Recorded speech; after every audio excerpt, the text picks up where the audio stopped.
Go ahead. Okay, I'd like to welcome everybody this morning to Logan County Fiscal Court. It looked like the last Barren River report I got as far as the COVID, that Logan County added 9 cases over a 3-day period, and this report came out Friday afternoon. We'll get another one this afternoon. It's a total of 2,741 cases in Logan County. 2,469 have recovered, and we've had 56 deaths here in Logan County. I know the governor announced yesterday that if you were in outside gatherings and everybody had their shots, if it was under 1,000 people, that the mask wasn't required outside at this time. But the big trick is if everybody been vaccinated. And that opportunity is out there across the state more so than it's ever been. So I still want to encourage people to try to get vaccinated, to keep their distance, and if they're not within a safe distance, to wear their mask. And with that being said, we always have a word of prayer before we start court. And Thomas, would you like to do a prayer this morning? Sure, glad to. Let's pray.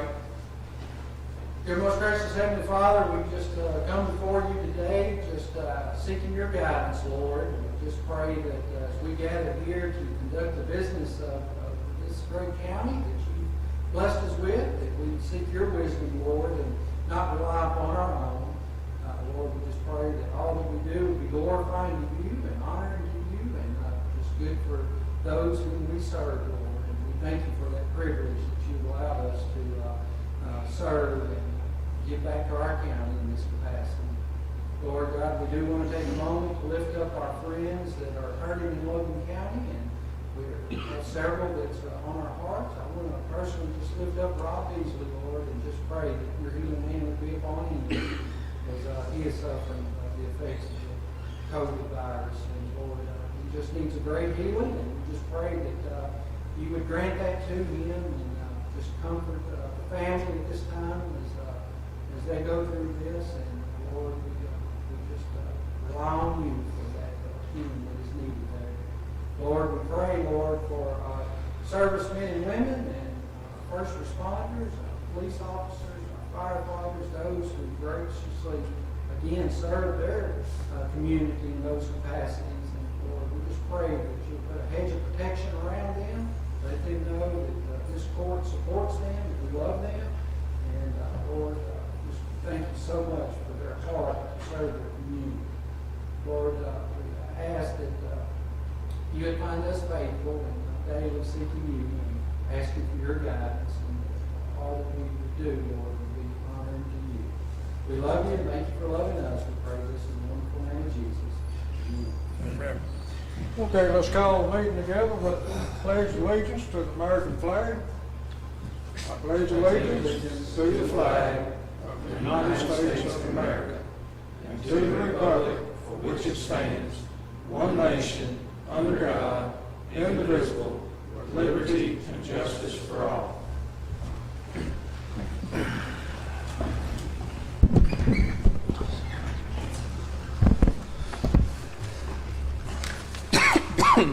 Okay, before we again like to welcome everybody to Logan County Fiscal Court. I know the mayor from Lewisburg's here with us today, and Matthew, it's good to have you here. And he's going to talk to us a little bit later about something. So we need to this morning to amend the agenda and add as item number 8. To accept the reverse salt auction bid from Compass Minerals, and to move to number 9, the court acknowledging receipt of the 21-22 budget. Motion to approve the amendment on the agenda as presented. Second. Okay, got a motion and a second. Is there any questions? Okay, let's have roll call. Davenport, Yes. Crosley, Yes. Wright, Yes. Harper, Yes. Kyle, Yes. Bolden, Yes. Chick, Yes. Okay, the first item of business this morning is to approve the minutes. Make a motion to approve the minutes as presented. Okay, motion by Thomas, second by Jack. Question. Y'all remember that was quite a lengthy meeting? Okay, let's have a roll call. Davenport, Yes. Crossley, Yes. Wright, Yes. Harper, Yes. Kyle, Yes. Bolden, Yes. Chick. Yes. Okay, next item of business, Kelly, is discuss health insurance renewal for fiscal year 21-22. Good morning, thank you, Judge. Good morning.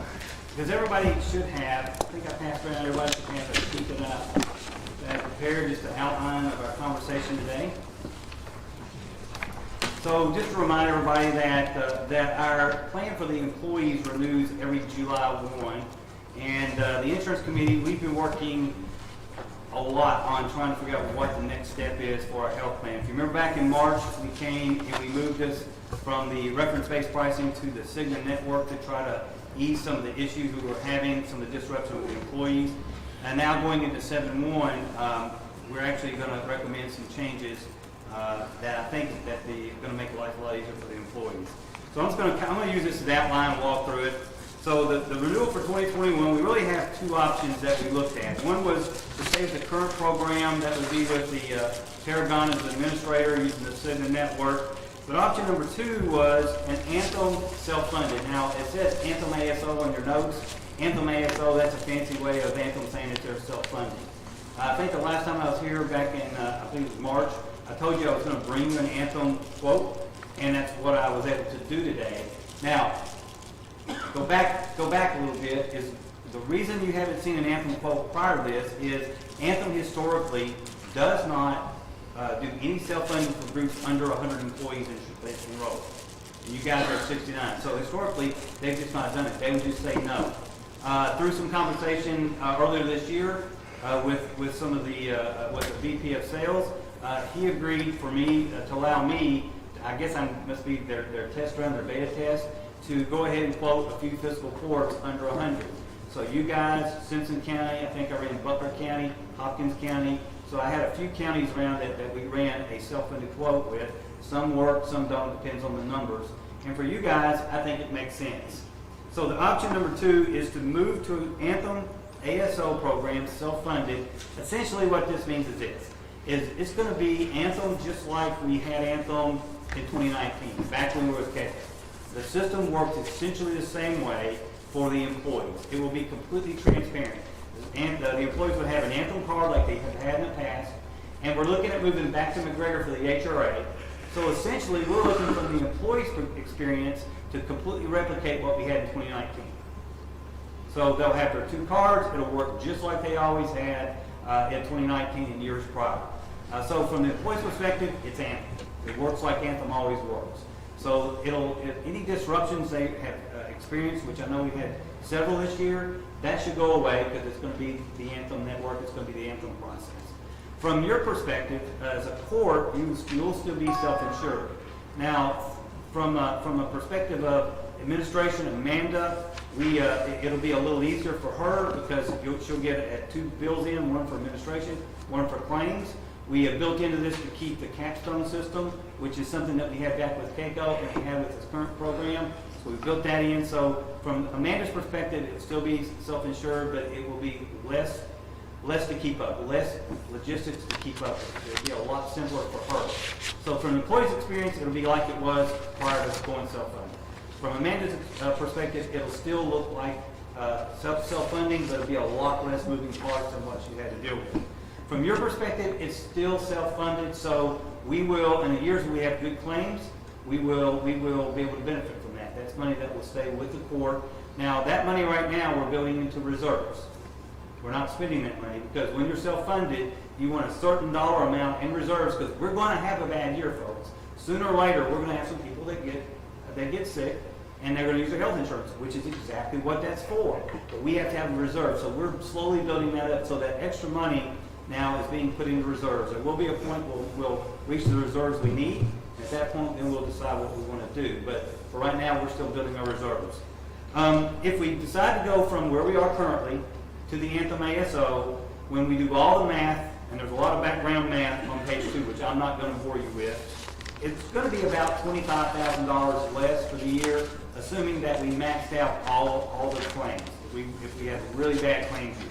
Now, most likely that won't happen, but if we had a bad year with our current program, a bad year with Anthem, Anthem's going to be got $25,000 less at the end of the day. And obviously, from the employee's perspective, a lot easier to navigate. The recommendation also from the insurance committee was to leave the premiums for the employees the same. There's no cost for the employee. There is cost for the dependents, and we'll keep the dependent cost exactly what it is today. Any questions on the health insurance? So recommendation is going to be to move to Anthem ASO self-funding beginning 7/1, and we're going to utilize McGregor as we did in the past for the HRA consent. Item number 2 is the HRI dental. That's just our standard dental plan. That's number 2. No price changes, no plan changes. So that's always good to hear. So we won't be making any recommendations there. The Anthem Vision, if you remember, back when we were with KCO, when an employee got health insurance, they also got a vision plan. It was just built in.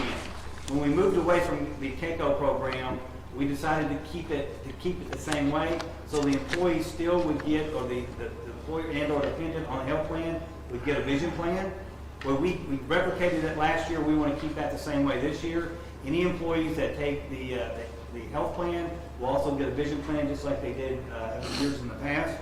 And there was a rate hold on that. We're in a second of a 3-year rate hold. It is the Anthem Vision like it's always been. So essentially that will stay the same. Lastly is Anthem Employee Paid Life. You guys, the Fiscal Court provides $10,000 of life insurance, and that's through Anthem as well. There's no changes in pricing there.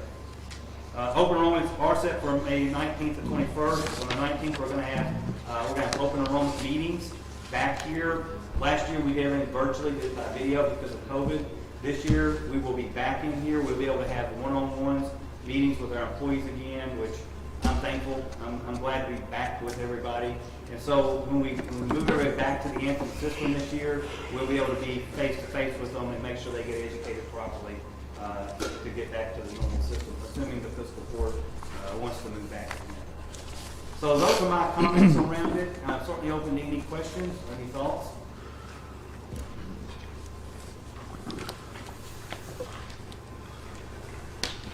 Okay, if you got any questions or thoughts, now's the time to ask them. Sounds like you corrected a lot of issues. Yeah, just a comment from the insurance committee side that, we took a long road the past couple of years to get to this right here, and I really feel like this is where we need to be. So I think all of our employees will be happy with moving back to this.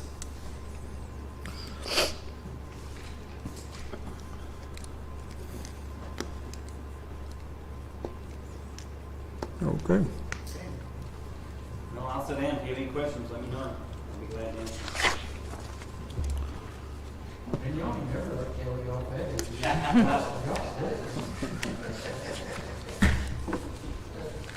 Sounds like a I no-brainer. appreciate it, Kelly. I know you put a lot of time and you know, but yeah, it's a good program. We're glad Anthem, one of our business guys. Sounds like a no-brainer to me.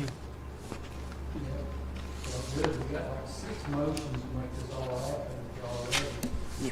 Yeah, let me take a drink of water. All right. Motion number 1 is I make a motion to continue to offer employee health insurance through a partially self-insured health plan using Anthem for administrative services and reinsurance, to contract with Capstone to provide benefits administration services, to include enrollment and centralized billing, to contract with Springbook to provide data analytics for claims incurred and paid through Anthem, and to fund the health reimbursement arrangement, HAR, HRA at 100% utilization for fiscal year 2021 to 2022. The HRA will remain at $2,000 annually for employee only and $4,000 annually for employee and dependent. Second that motion. Okay, we got a motion and a second, basically to switch to Anthem for administrative services. Is there any question?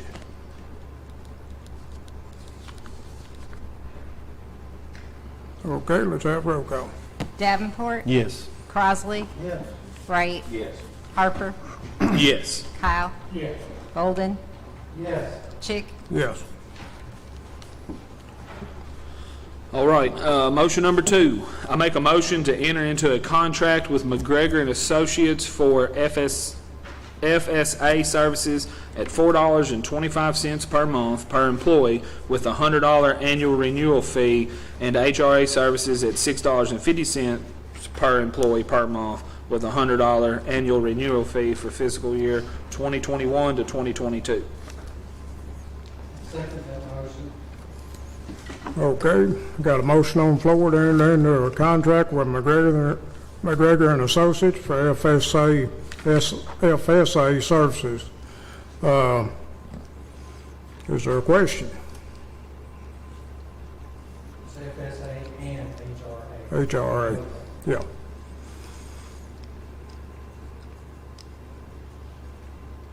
Okay, if there not, no questions, let's have roll call. Davenport, Yes. Crossley, Yes. Wright, Yes.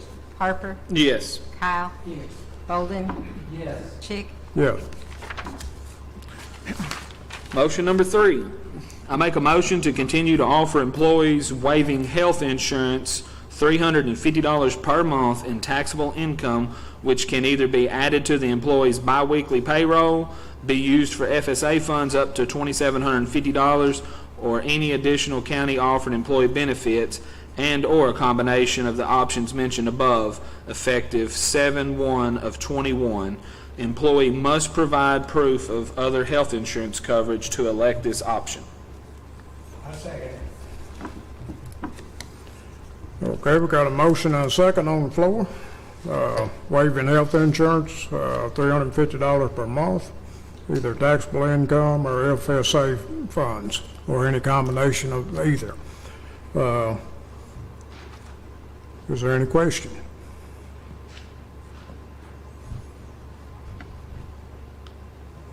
Okay, let's have roll call. Davenport, Yes. Crossley, Yes. Wright, Yes. Harper, Yes. Kyle, Yes. Bolden, Yes. Chick, Yes. Motion number 4. I make a motion to offer employer-paid Anthem Vision insurance to employees who elected county-provided health insurance at the same level of coverage as they receive in health insurance. EE only, EE and spouse, employee and children and family. The per month employer paid rates will be as follows for fiscal year 2021 to 2022. Employee only, $6.56, employee and spouse, $11.50, employee and children, $12.48, and family is $19.05. Second that motion. Okay, got a motion and a second, to offer employer-paid Anthem Vision insurance to employees. And I had a second. Is there any questions? Those are monthly rates. Do what? Those rates are monthly. Yeah. Okay, no question, let's have roll call. Davenport, Yes. Crossley, Wright, Yes. Harper, Yes. Kyle, Yes. Bolden, Yes. Chick, Yes. Motion number 5. I make a motion to allow Capstone to administer the Affordable Care Act reporting for Logan County Fiscal Court for the fiscal year 2021 to 2022 at a rate of $18 per employee on the plan with a fee of $1,000 for transmittal to the Internal Revenue Service. Is that a monthly? That's a year. That's a one-time charge. Yeah. $15 per employee, one time, is what they charge to do that report. Second. Okay, and that's a service we have now with Capstone. Okay, y'all have heard the motion and got a second question.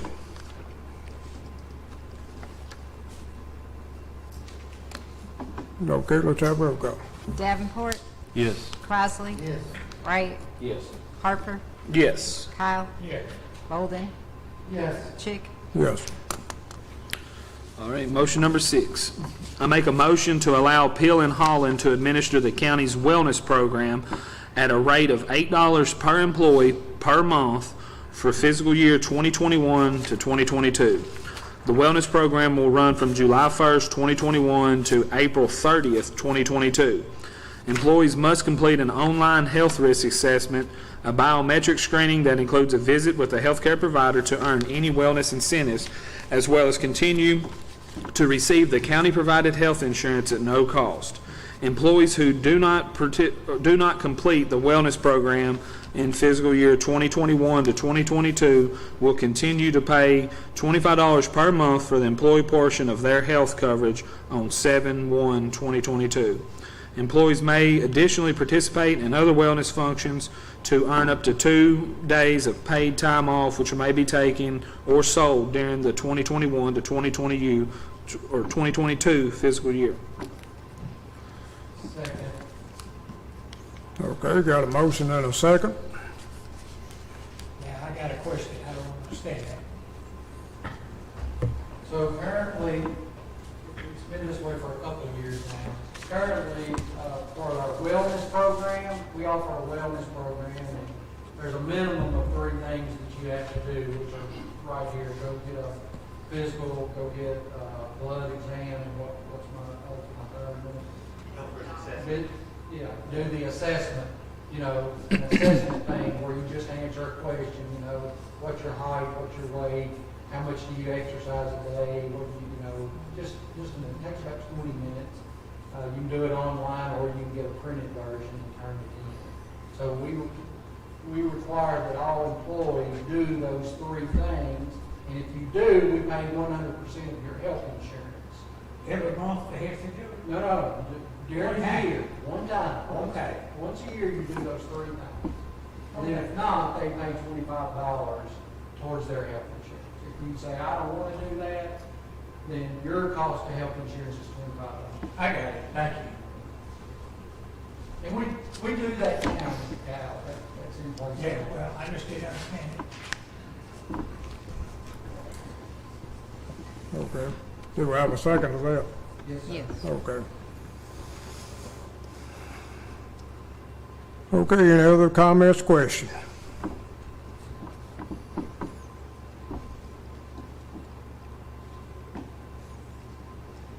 Okay, let's have a roll call. Davenport, Yes. Crossley, Wright, Yes. Harper, Yes. Kyle, Yes. Bolden, Yes. Chick, Yes.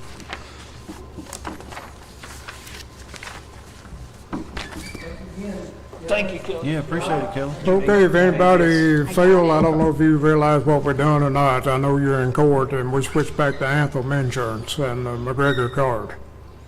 Okay? If I could, one Now, that won't be to July 1st.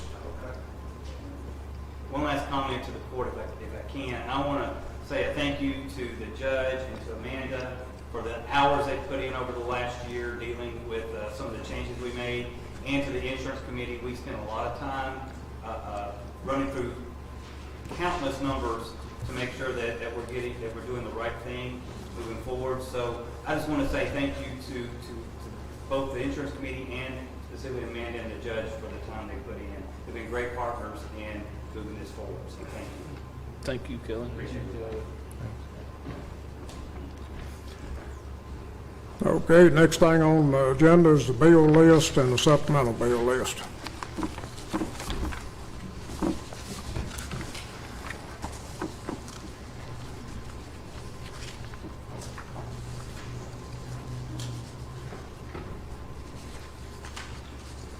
Motion to approve the bill list and supplemental bill list as presented.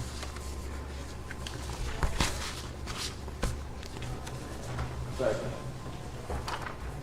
Okay, we got a motion and second on the bill list and the supplemental bill list. Any questions?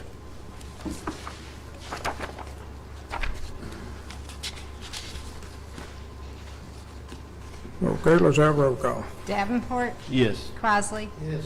Wright, Yes. Harper, Yes. Kyle, Bolden, Yes. Chick. Yes. Okay, treasury report, man.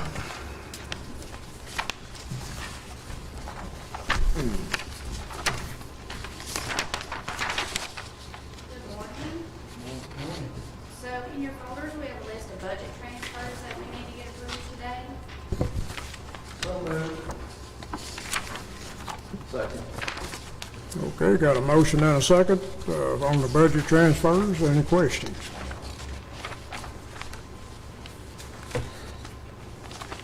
Okay, not hearing any. Let's have roll call. Davenport, Yes. Crossley, Wright, Yes. Harper, Yes. Kyle, Bolden, Yes. Chick. Yes. And I have one cash transfer today. I need to transfer $25,000 from the occupational net profits tax fund to the LGEA fund. This is mainly because of the airport contribution on the video. Motion to approve.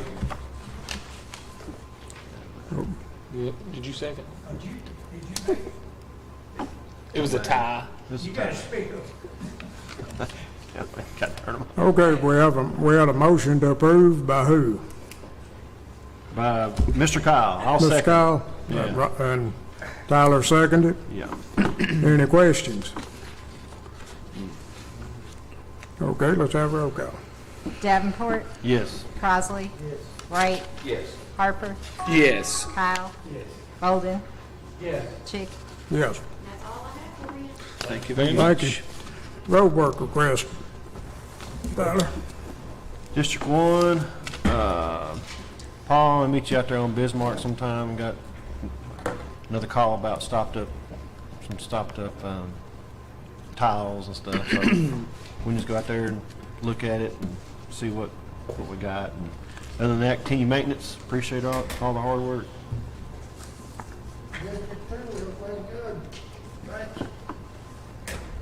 District 3, I'm talking about the McIntosh Road out there, you gonna look at that, and then that Pearson Road, maybe you can grade and gravel. And, I guess if we can get a number, I know this is not road work request, but from RJ Coleman, I don't know, how do we stand on that? Joe might need to listen.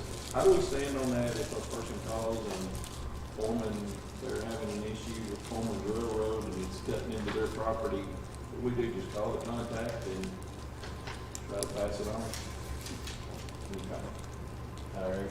Thank you. Continue, man. Appreciate it. Blacktop is good. District 4, on Casey Road, I hadn't went up there and looked at it, but they're saying something about the bank is deteriorating up the hill. It's something we need to put our eyes on and see about that. But other than that, all the asphalt looks good and everything's going our way, I hope. So just continue maintenance and thank you for all you do. District 5, everything's good. District 6, new maintenance. Thank you very much. Okay, y'all heard the road work request. Do we have a motion? I'll make a motion that we approve the road work request as presented. Okay, got a motion second. Now, is there any questions? Okay, let's have roll call. Davenport, Yes. Crossley, Wright, Yes. Harper, Yes. Kyle, Yes. Bolden, Yes. Chick. Yes. Okay, elected official. Mary, got anything? Okay. Hey, hey. Phil?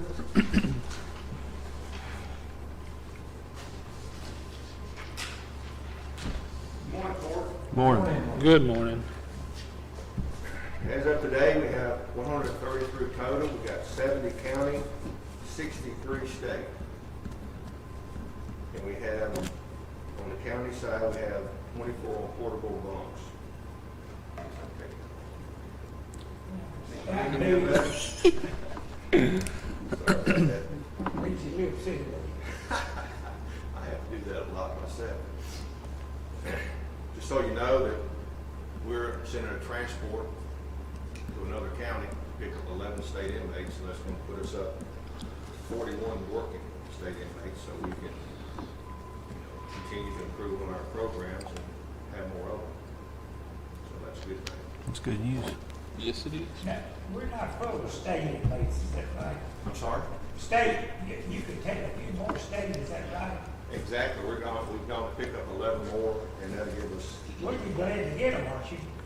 very glad to get them. That's The right. community will be glad to get them as well. Right. Put them all to work. That's what, okay. Yeah. Got 2 open quarantine beds. So, any questions? How many of the state are on the county side again? 24. Yeah. 24?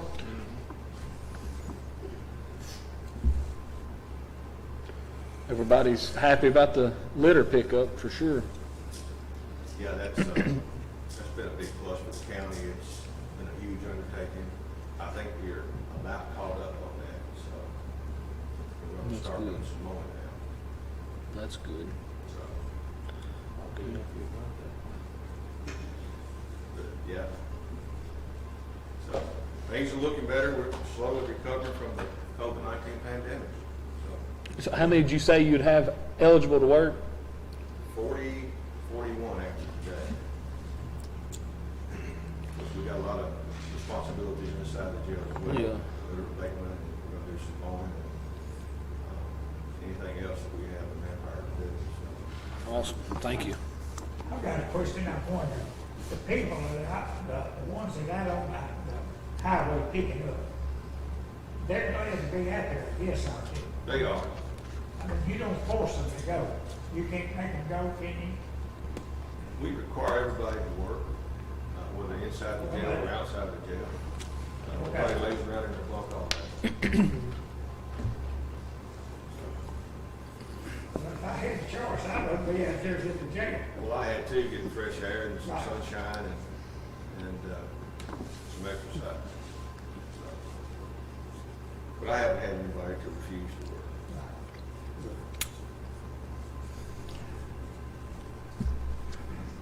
Any other questions? Appreciate it. Things are looking better. Thank you, Court. Thank you. Okay, thank you. Scotty?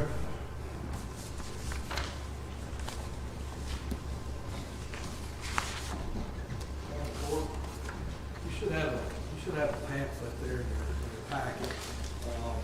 So once, you heard me in the last court meeting, but one of my roles is record keeping and preservation of records. And so I have quite a few, probably 600 plat maps currently that are not protected. Or they're just in the cabinet, they're not backed up. So that's a concern that at some point we have to deal with, so that's what I'm talking to you today about. Also have a lot of, lately I've had a lot of requests from surveyors, also attorneys for what they call it a Scale D plat map. So a Scale D is going to be it's 2 foot by 3 foot. That is the standard that the planning and zoning at the city and in our county adopt. So if anybody, whether it be Thomas put forth a plat or someone put forth a plat for a subdivision, and they go before the planning and zoning commission, they would have to do it in a Scale D. Is what you're going to hear. That's a 2 foot by 3 foot map. What I'm requesting today is a scanner / printer that will be capable of the input with the scanner, so we can put the plats that we currently have and moving forward, the plats that we receive from planning and zoning, we can put those into our digital format, which is a protection of that record. Not only we store now, but that they're for future.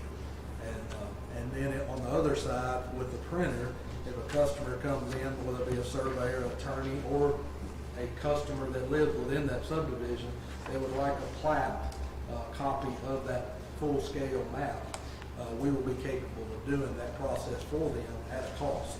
And we'll have to determine what that cost will be. I can check, what I'll do is I'll check with other counties that already have this in play and see what they're charging as a fee for this map to be fair to everybody. I'm hearing $25 is what I'm hearing to print one of those off. Because, you know, that paper and the ink is pretty expensive, so we would want to do it at a range that's not too high for the customer, but we can offset our costs for the equipment. What I'm proposing, so before you'll see the first pamphlet has it has 3 quotes if we were just buying the printer. And those quotes, so I've got 3 of those. Those quotes range from $38.95. The second one is $39.25, and the third one is $38.90. And so that is a quote. Now, going into our vendor, we have a vendor that we use, that we purchase their software yearly for customers to use. And we would have to, you know, there's cost incurred for them to take care of that programming itself. So if you'll look at the proposal that I have for you today, it's by software management. If you look on the back side, they gave us an option of leasing to own, which I don't think we want to go that route because I have money in the dock storage fee line item that I already have budgeted that we can purchase that out of. So it's about a $2,000 difference in just interest, so I don't think we would want to go that route. So what I'm proposing today is this printer and scanner that I told you about. It's a Canon TM200. That's the printer, and then it has an L24EI multi-function scanner built into that system. It will have paper and everything, a stand and everything. So what I'm proposing is the equipment, the installation that will be done by a certified Canon specialist that will come on site to the office to help with the install, a 5-year maintenance service agreement, the data conversion, that's putting the data in and then them getting it into their software, the training for our staff, and then any software services that might be needed for that 5-year period for $9,730 even. That's what I would propose to the court to purchase. Now, we're buying it, a lease. We are buying. Okay. All right. Then if something goes wrong with it, we gotta pay to get them come fix I it. think that for 5 years, this price includes them coming on site, a Canon dealer specialist that would come in and fix it. That's included for 5 years. Oh, okay. Yes, sir. I would be taking that out of the line item 01-5010-349, which is the dock storage line item. So if you purchase the equipment, then how much would it be? How much is their fee? That's all included for Okay. 5 years. Okay. Yes, sir. Okay, now if you purchase any, understand if you purchased any other option, you still gotta pay for Yeah, this. if we just bought the scanner, Yeah. then we're still gonna have to pay them Right. what I told you in the proposal. So, and we're doing this for audit purposes, just so that we can, we've got 3 quotes here, and this will actually be the 4th quote. I make a motion to approve the proposal or quote from Software Management LLC for a total of $9,730 for the equipment needed. And that's the 5-year service agreement. Yep. That's including a 5-year warranty and, Yes. And all the maintenance within the vendor. Yes, sir.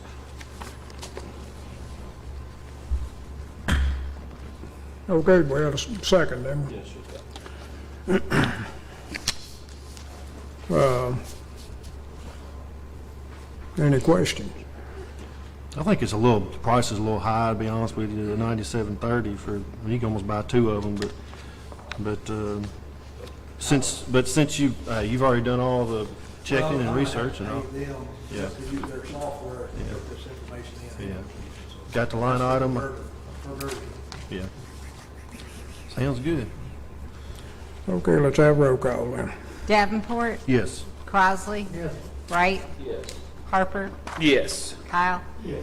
Bolden, Yes. Chick. Yes. Thank you. Okay, I might have to get with you on the wording, putting that in motion. We might have to get with you. I got just a question. Would a man ever be able to get on a computer and maybe log in and pull up a deed without having to go to your office? There is, they do offer that service. We don't do it, it's through our vendor that offers Uh-huh. online services. So that's available now, That is not. and it's maybe pay per deed or something. You could just print We're it off. We're back close to 40 years on deeds and more. So you can get online and go somewhere and find that and print it at your house. ecclicks.com. That's E as in Edward, CLIX.com. Okay. Thank you, sir. They handle all of that on their side, we don't do that. So if you got the deed book and page number, you can find whatever you want. Yes. Cool. I think a lot of people use this map printing, not only for plats, but if you had a need, Thomas, well, this thing will have an input on it, you can put a memory stick in it. If you have a plat or something that's not in our system that you want to print out, we could do that for you as a customer. I think it'd be good, yeah. Yeah, that'd be good. Is surveys recorded like on? Surveys are not recorded. Okay. Just because there's so many of them. But the same deal, I could bring a USB and man could print out a survey on a 2x3 or whatever the largest. Yeah, it's cool. Thank you so much. Okay, I think that's got all, well, Steve, I'm sorry, Steve. That's fine. I don't have much right now. The county auction has been set for May 21st at 9 a.m. I know Paul's excited. I am too, actually.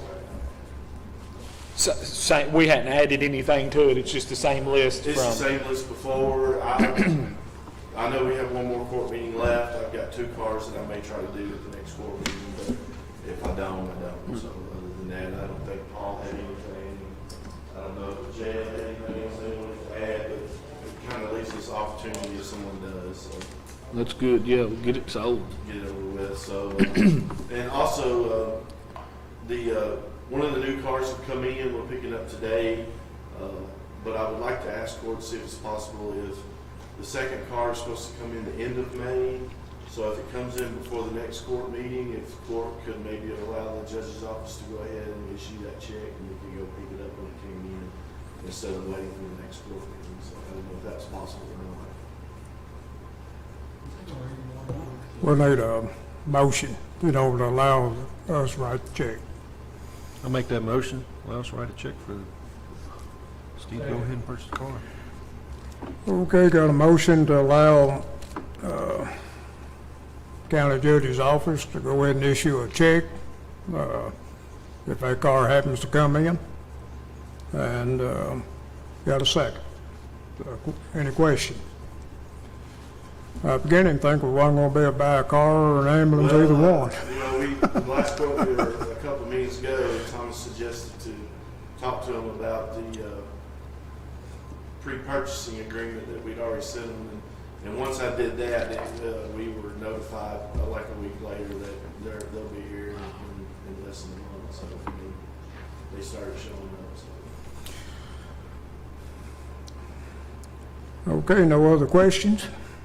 Let's have roll call. Davenport, Yes. Crossley, Yes. Wright, Yes. Harper, Yes. Kyle, Yes. Bolden, Yes. Chick. Yes. That's all I have. Where's the auction gonna be? It's at the road barn. We're gonna have it at the road barn. That's where everything's set up.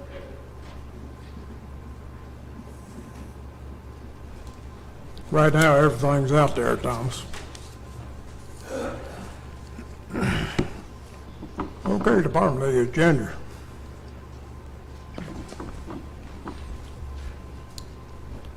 Morning. Good morning. I wanted to let y'all know about some problems that we had in the last week with our pager system. It went completely down on Thursday. Evidently there was a line cut at the power site at Reservoir Hill. The repairs have been made, and it was completely back up by Friday. However, the Lewisburg site is still not at 100%. The amp is still not putting out enough wattage. The judge went ahead and signed an emergency for me to get that fixed. So we've ordered the equipment. So we should have a pager system sent out if it comes in. So we've saved- I think when they graded, they turned around and just. I said, called him out. I'm sorry. She was trying to be nice. I was. I know. It was, I mean, it was completely an accident. I mean, you know, but it's repaired. Line should have been deeper. It should have been deeper, you're Yeah. right. But everything's up and running. As soon as I get the stuff for the Lewisburg site, we'll get it working. The amp is not putting out enough wattage.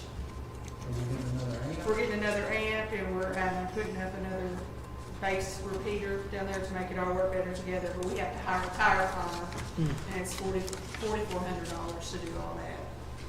Cause you know, I mean, unless one of y'all wanna volunteer to climb the tower. I'll watch I it. might for 4,400. I might for 4,400. Well, that's only $1,000. Oh, no, probably. Now, my niece get a week just looking at the top of the tower. What's the turnaround time on that? Are we looking at a week or? He's got it all ordered as soon as he gets it in. Derek has been wonderful to work with. As soon as he checks in with me every day, and he said as soon as he gets it, he'll get right on it. Sweet. So I'd say, but I mean, it is working, it's just not putting out the wattage that it needs to put out. So we finally figured out why the Lewisburg site's not as strong as it should be. I guess I should tell you, I don't know if I've told you or not, but Lewisburg and Auburn, we've got internet there. Yes. You think you need, did Derek tell you Yes, that? we just talked about this. Okay. And so we've had internet at Russellville.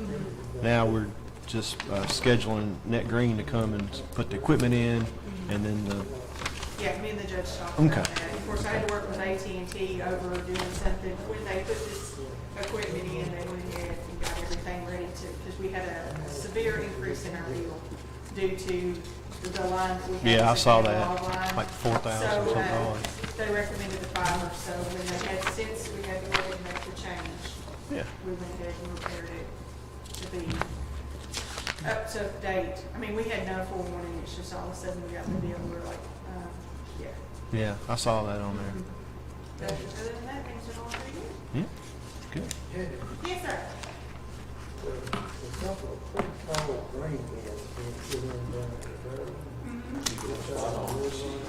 I know exactly what you're talking about, it's right by. Well, the only thing I'm worried about is it would be the same issue that we run into with Lewisburg, but I'm recommend putting the radio equipment on top of the grain bins and stuff like that. We had talked, and as far as we talked to Bluegrass, I don't know exactly how it's gonna go now, since Bluegrass is not like Bluegrass, but cell phone tower on Mason Tyler Road is one of them we were looking at and talked to them, but of course now it's Verizon. But, I mean, if it comes down to it, didn't they recommend, Sheriff, that we don't put anything on the ground? I think it's water tanks. Water tank. Which would be kind of the same difference. I think if you're gonna invest the money and do it, I think there's still some uncertainty on the drain bin, Well, The water tower on the legs, and the leg's not up yet. I think that's like, the leg's not up. Those are Robies, aren't they? Right, are you talking about the one right there at Shockoe Road? The new ones that just built? Brandon Road, okay. But, That'd be something I would really want to do our research on before we did anything. And Derek will be good figuring that out. I got a little tongue tied. But I figure we can start looking at some stuff and doing our research, because I don't know about y'all, but I want to make sure when we do anything else it's done correctly. That way we don't have to go back in and 5 years and redo it.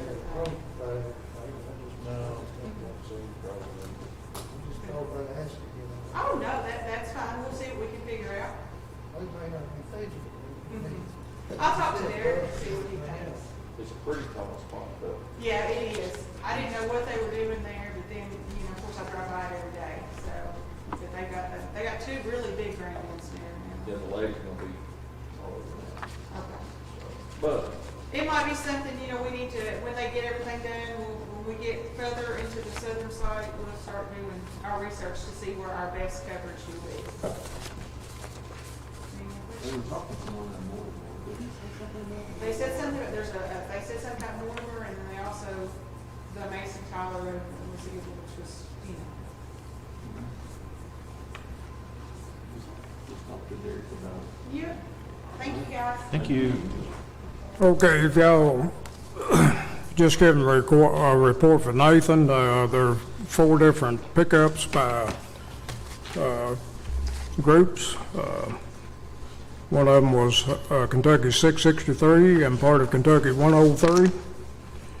The other group picked up part of Kentucky 103 Chandler's Road. Another pickup was Kentucky 100 Franklin Road. And then another one was Anderson Store Road down close to the Butler County line. And y'all should have those reports in your folders. Paul, you got anything? No, sir. Ambulance service, y'all got anything? Okay, judges' announcements for the day, which there is a few things getting ready to start happening. Logan County Cattlemen Association is having a show day beginning at 2:30 p.m. On June the 1st, with a dinner at 5:30 and a sale at 6:30. And this is the Logan County FFA 4-H cattle steer show and sale. That's June the 1st. Logan County Fair is scheduled for June 21st through June 26th. All of you got a copy of the proposed budget that we're supposed to present to y'all today. And all the papers that go with, and be sure that you keep up with that and bring it to the next few court meetings till we get a budget approved. So that's my announcement for the day. Is there an announcement that somebody wants to make that I didn't see?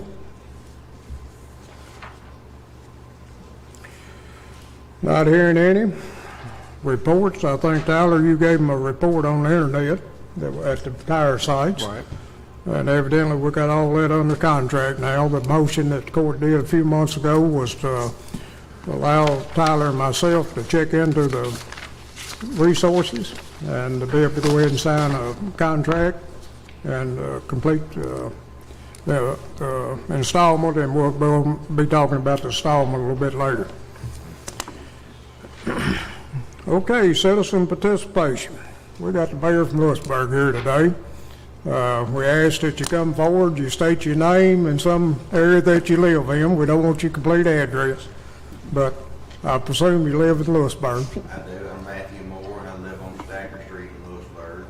And like I said, I come in last October as mayor of Lewisburg and nominated. And I've been trying to make Lewisburg a little bit better, and we have in the past year dumped about $40,000 into new playground equipment.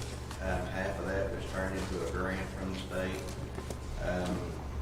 We turned around and took half of that we got back and awarded it to contracts, which are being fulfilled right now to add 520 foot of ADA compliant sidewalk and 200 foot of commercial grade fencing. And so today I come and ask for a little bit more. We're grateful for what the court has done for us, and look forward to what the court can possibly do for us. We're looking at putting in a volleyball court and rehabbing the old swing sets. The old swing sets underneath the state, they didn't make us take them out, so I'd like to rehab them to where they could go ahead and be used as an addition. But all of it together with the volleyball net, the post, the sand, the rehab of the swing sets and the playground border. We're just a little over $8,000 by $89.75, and so that's what I'm kind of asking for today. Okay, what the court needs to realize, we set $8,000 aside for Lewisburg and Darville and Auburn. And then we set a little money aside to help with a project at City County Park too, or the city of Russellville, not necessarily the city county. The $8,000 is what we got had in the budget. Now, his request was a little bit more than that, but it's up to the court. Like it sound like great projects.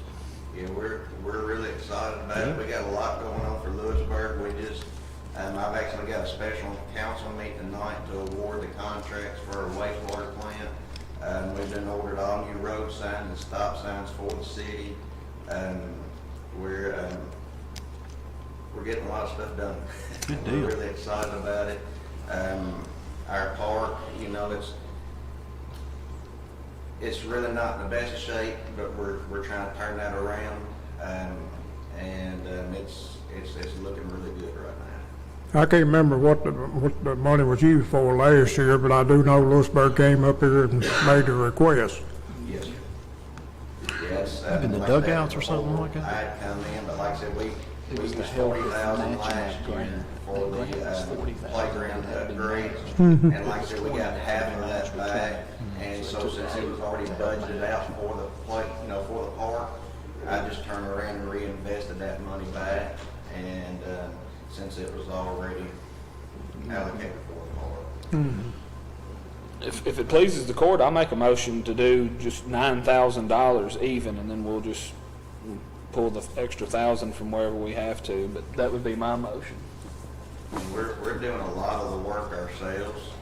It's mainly just materials and stuff, because, you know, if we was to put this, just to hire somebody to come in and do it, there would be no possible way of getting this done. So, you know, we've got people dedicating their time, you know, volunteering time, and plus the city workers and myself, getting out there and getting this stuff installed and getting it done. Second that motion. Okay, we got a motion second, to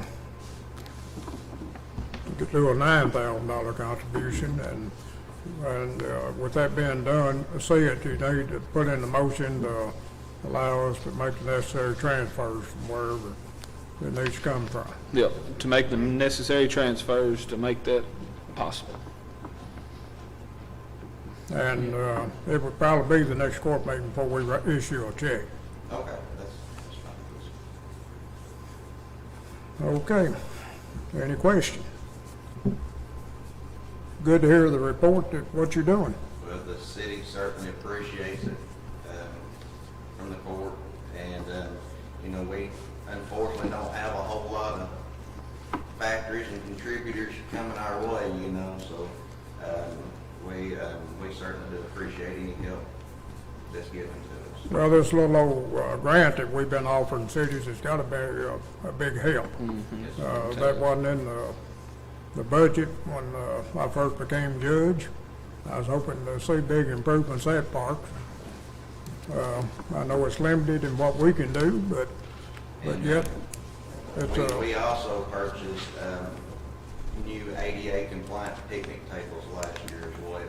They're already been put together, and they're just waiting for our sidewalk and fencing to be done, because we didn't want to tore up in the process of the construction. But that was about $4,000 worth of picnic tables too. So we're really, you know, putting a lot of money into the park. We're really excited about it. okay.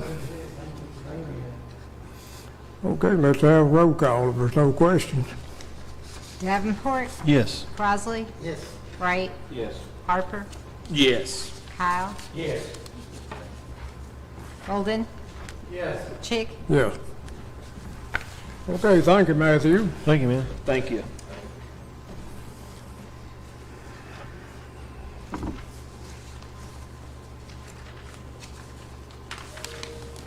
I've sat here and mixed up papers and laid my agenda to the side.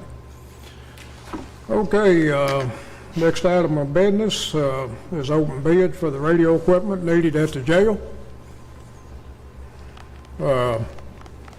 This was advertised,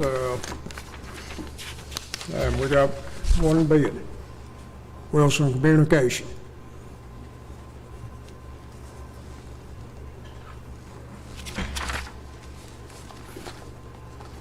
It is what it is.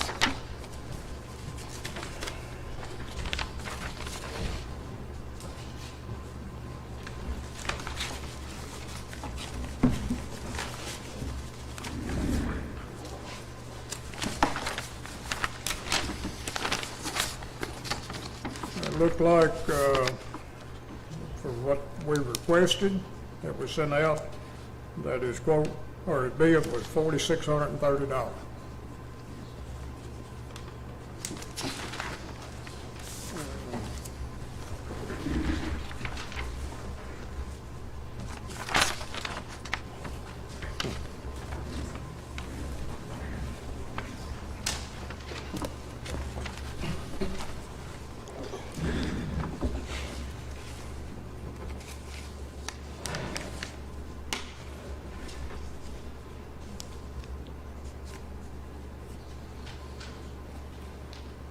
That's vehicle radios, right? Goes in the vehicle, it's not. So I was looking at what they sent out to the, they're mobile units.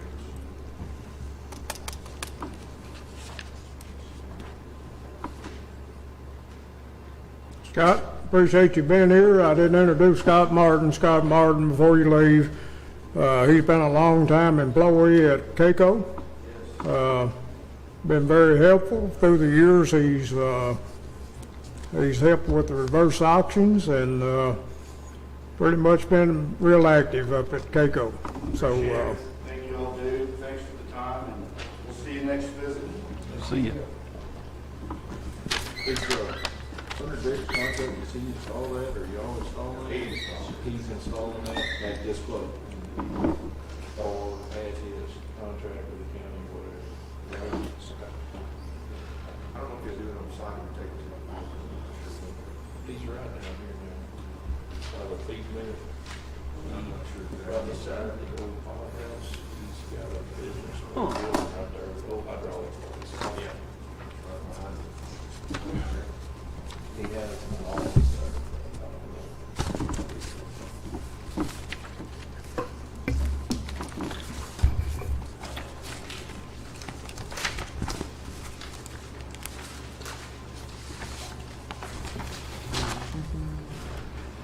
okay, where we at? We need a motion, though. I make a motion to accept the bid from Wilson Communications for $4,630. Second. Okay, and it probably needs to be mentioned that it was advertised and it was only bid. Yeah, due to the fact that it was advertised and it was the only bid. It was the lowest and the highest. Okay, we have a second. Okay, Tyler already seconded. Tyler already seconded? Yeah, I second. Okay. Okay, well, let's have roll call. Davenport, Yes. Crossley. Wright. Yes. Harper. Yes. Kyle. Bolden. Chick. Yes. Thank you. Thank you, Phil. Okay, one other thing I forgot to report a while ago, talked to Max Arnold and Son, and talked to Southern States where we rejected those bid, but they both agreed to honor the bid for this fiscal year 21-22. And also, I got Paul to help, but we got a signed letter here from Trimble Service Center and from Raven Tires that they would also honor their bid for 21-22 fiscal year.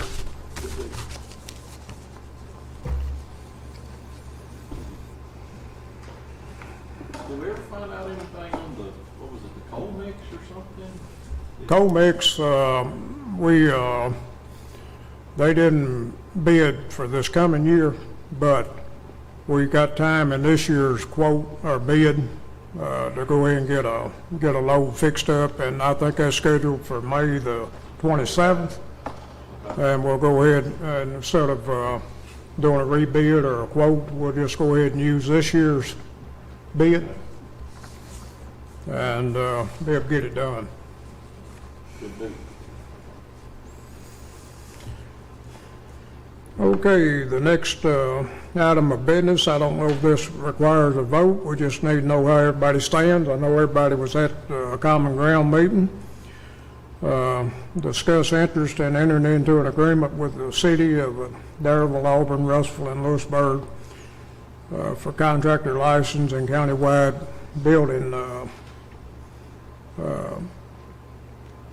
permits for residential homes and commercial buildings, no farm buildings included. The only thing I'd clarify about that comment of no farm buildings included, I mean, that would be a farm exemption that's yet to be determined. But, Yeah. you know, if you're building a home on your farm, you would have permitting or inspection that may be required, you know, but the same farm exemptions that would apply now would apply, you know.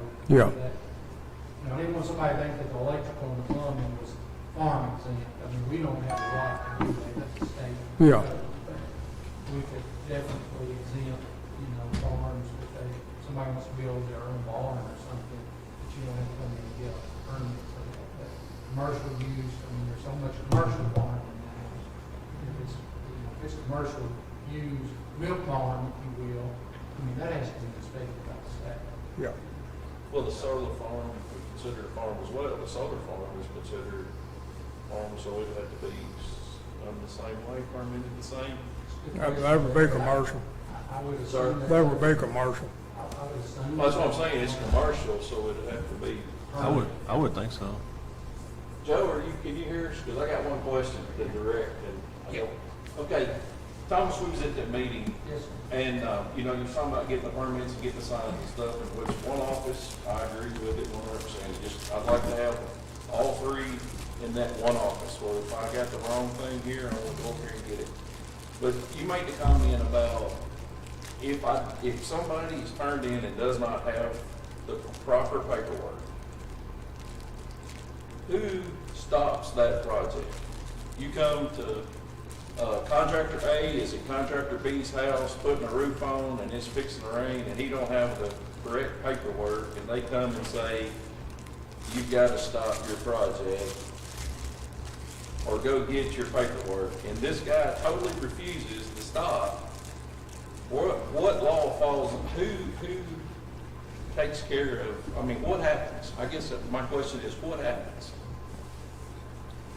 So, I mean, I hope somebody would use a reasonable sense if I was on the roof working in a county that I failed to get the proper permit or was not licensed in that situation, I would hope, and rain was coming, I hope the inspector would use common sense and not put the homeowner in jeopardy of me getting their property damaged. But, you know, in most counties, a citation would be issued.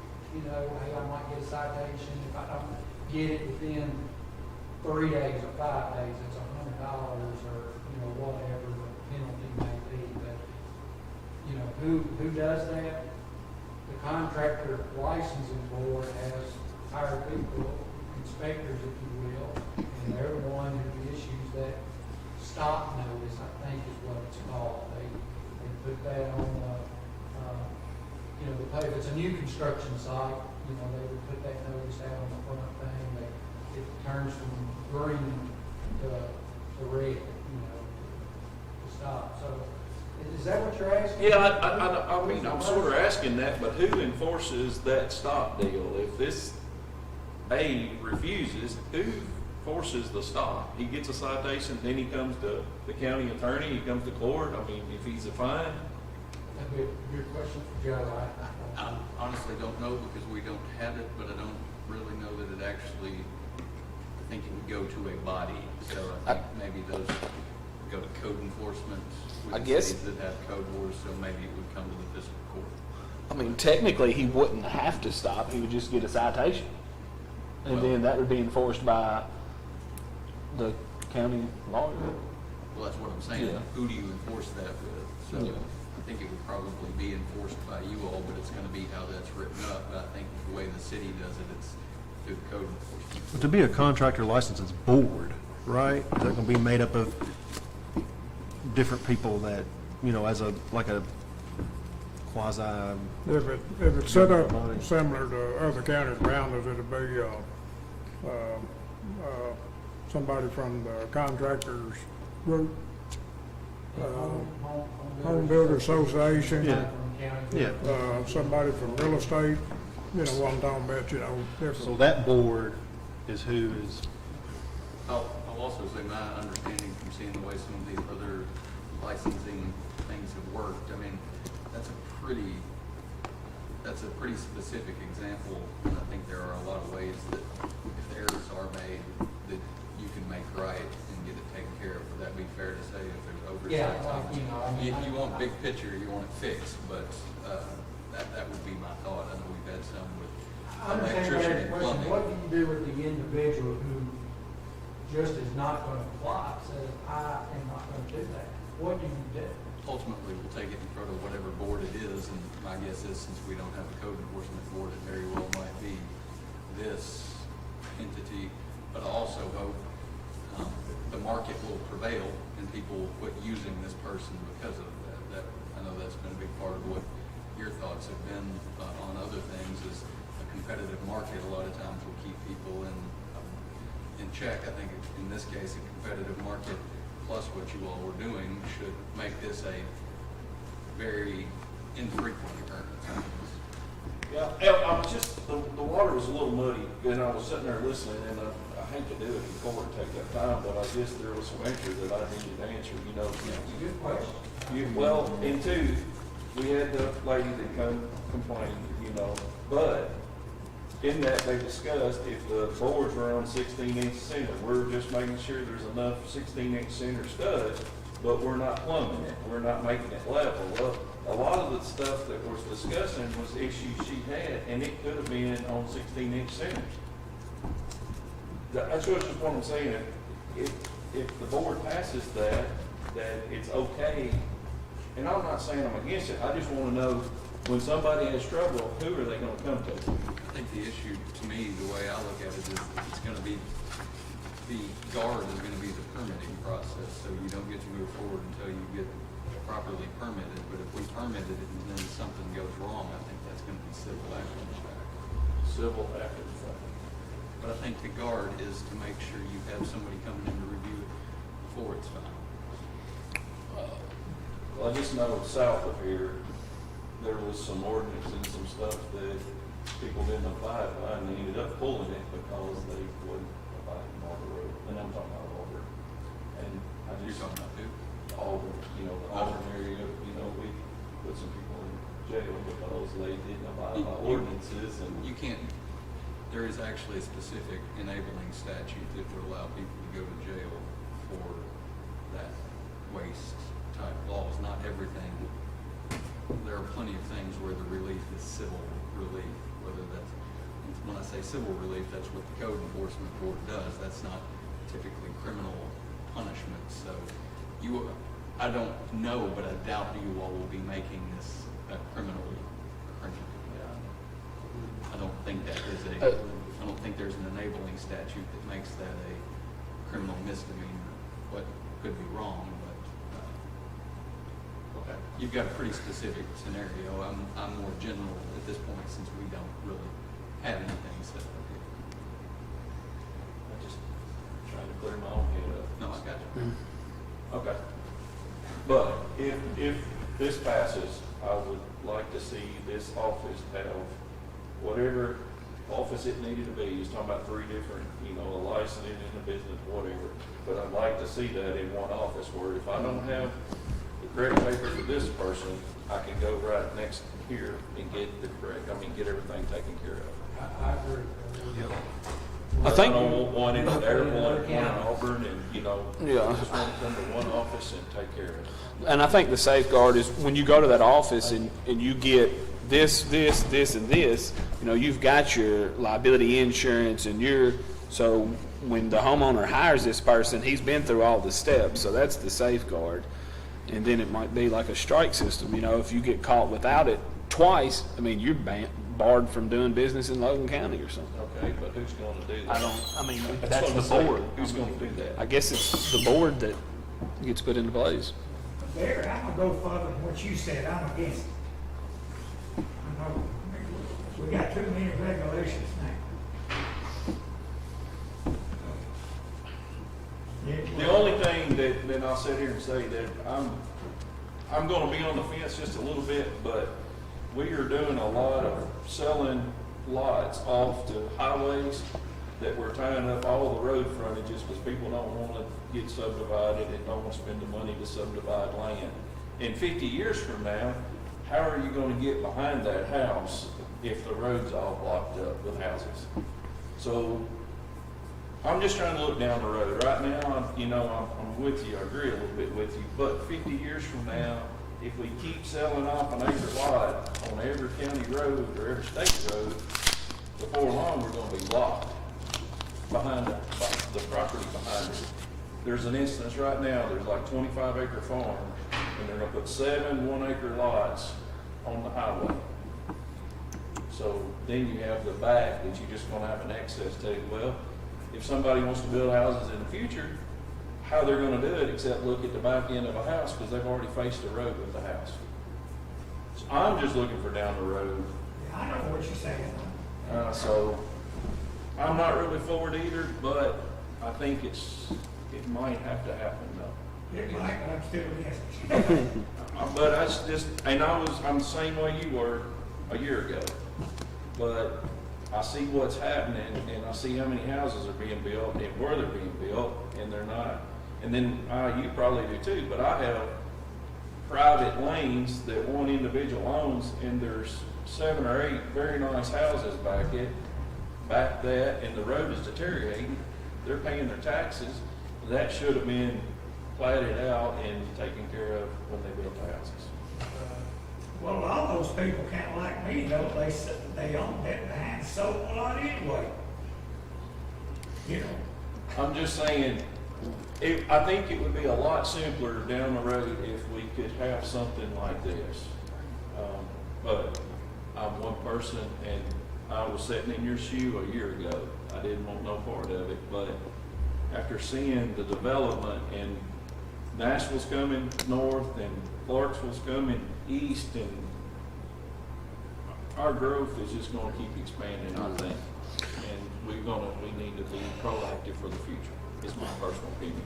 Well, yeah, I agree with you too. We're a long way from the nuts and bolts to this. We just right now got to make sure everybody's on board to get it centralized. And I probably need to explain this to the mayor from Lewisburg, because I don't remember whether anybody was there from Lewisburg.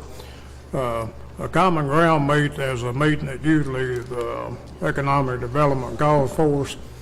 And if they call a meeting, we're able to attend, the whole group is able to attend, but there can't be no decision making at that meeting. And basically, the question that was brought up, that everybody was supposed to either take back to the court or the council, or we're willing to have future meetings on developing this. It would be, it's not going to be something that's going to happen overnight, but it will be something that maybe will be worked out in a reasonable amount of time if we decide to do it. So, but basically, a lot of the loan companies now are requiring a certificate of occupancy out in the county. We don't have that certificate of occupancy anymore. We don't have it. We just have to send back that it's not required in Logan County. But this is just to basically as protection for the home builder, and and to be able to show that their house had been inspected. The plumbing had been inspected, the wiring had been inspected, and everything's supposed to be safe. Now, again, you're dealing with inspectors that might overlook a few things, I don't know. But that's what it's dealing with. And Thomas, do you want to add anything to it? Yeah, so, Vince explained it well. We would just like to see, or some of us would like to see that is just centralized, that we all do it together. Our county is not doing it at all, so it's a huge step up for the county. The incorporated cities are doing it, or are supposed to be doing it, and we would, it makes it difficult for, like the Home Builders Association has been trying to get this done since the 80s, okay? That way they have one place to go to get the permits, know what the rules are, what the inspections are, everything's pretty much the same. Setbacks may be different from one municipality to the other. And then we would just all share in the cost and the expense of that. How that looks is yet to be determined. The first question is, are the entities willing to do this together, just like we do our solid waste program with the interlocal agreement, what that's called. That was the intent of the common ground. Mayor Mike from Auburn was not able to attend, but I spoke to him before, and he wants to move forward with that, and he is taking that to his council for their approval. The mayor of Russellville seemed to be interested in that, and he was taking it before his council. I know Donna from Adairville said she was interested in it, and she would be taking that before her. Okay, Scotty, do you want to make a comment? I just want to understand. So I didn't attend the common ground meeting. So Thomas, I don't understand this was my question. So let's just say I'm building a house, whether it's in the south, you're going to have to come into one location to get your permit. Let's say I'm building a house in the south, which is going to be totally different soil, or I'm building it in the north, which may another totally different soil, maybe a wetter or what have you. I guess my question is this process going to do anything with proper permitting of the actual preparation of the plot, the footer, or the water flow? Is any of that going to come into play in this permitting process? Because for me, I think it's important if you don't have a good foundation, whether it be I'm just using a grain bin for the house. If I don't have a good foundation and there's too much water in me, I know that's one of the problems that, I won't name the name, but that one of the problems one of the homeowners had was 6 months down the road, water eroded out the driveway, and then water made the top of the house where the rafters came together drop. When the footer dropped, it dropped the house too. Just want to throw that question out there, just so I better understand. Hold up, because you may have to answer something. So the answer is yes and no. Okay, so let me explain. And I'm going to go back to Mr. Cow's comment. This goes back to Mr. Cow's comment. Doing this is no new regulations. So when Mr. Cow said we had too many regulations, I don't want to put on more. There is no new regulations. Okay, so there's already state building codes. The state of Kentucky, that is our regulations. Logan County has state building codes, and you are supposed to follow them. What we don't have is any enforcement. Okay, it's about like posting the speed limit sign, but not having patrol officers looking and monitoring that people are following them. It's the same principle. So there is already those codes, okay? So to answer your question, is somebody going to, the purpose is that will now be permitted, and if you're in Logan County, somebody's coming to inspect it. That happens in Russellville, that happens in Auburn, that happens in Adairville, that happens, I'm assuming, in Lewisburg, okay? Somebody comes out and inspects that, or is supposed to. What what this would do if somebody's doing it in the county, the state of Kentucky adopted the International Building Codes revision number whatever, whatever that is. That is what they use, okay? And so that building code, and I'm just making something up because I'm not a builder. That building code says that footer needs to be 12 inches wide, and 10 inches deep, and 3 pieces of rebar in it, 6 inches on the center.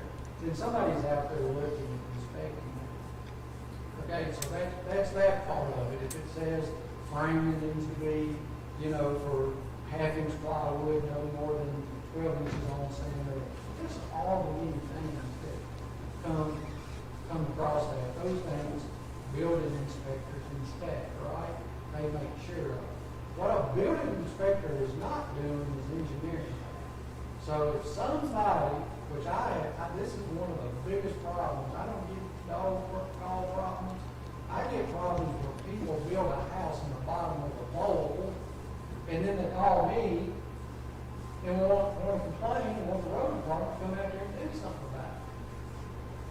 Building inspection does not prevent you from building in the bottom of the bowl. If you want to build in the bottom of the bowl, you can. And when you get 4 inches of rain, you're going to get water in your house and so on. Okay? And I have 2 of those. And I have one subdivision with a road that I cannot put, on a good conscience, cannot put in the county system because it floods every time it rains. Because the developer didn't take care of the water issues. So it is the responsibility of a developer or a builder to hire the correct people to engineer, the wastewater, and subdivisions are done through that. But So will there eventually be a mechanism for that later down the road, you think? there's a mechanism now for subdivisions. You have to deal with your stormwater retention, and the problem I had with one of them, they just didn't. And there was no enforcement. It ain't like nobody knew that extra leg of that subdivision was going in. They just didn't bring it to the subdivision board for approval. Subdivision board is a group of volunteers. I have nothing against them. They do a great job. I appreciate your service and what they're doing.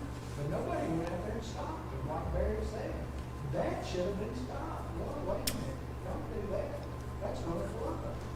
These houses are going to flood. But that is not the responsibility of the contractor's license board to engineer the project. That answers your question. It's a good question. I appreciate you bringing it up.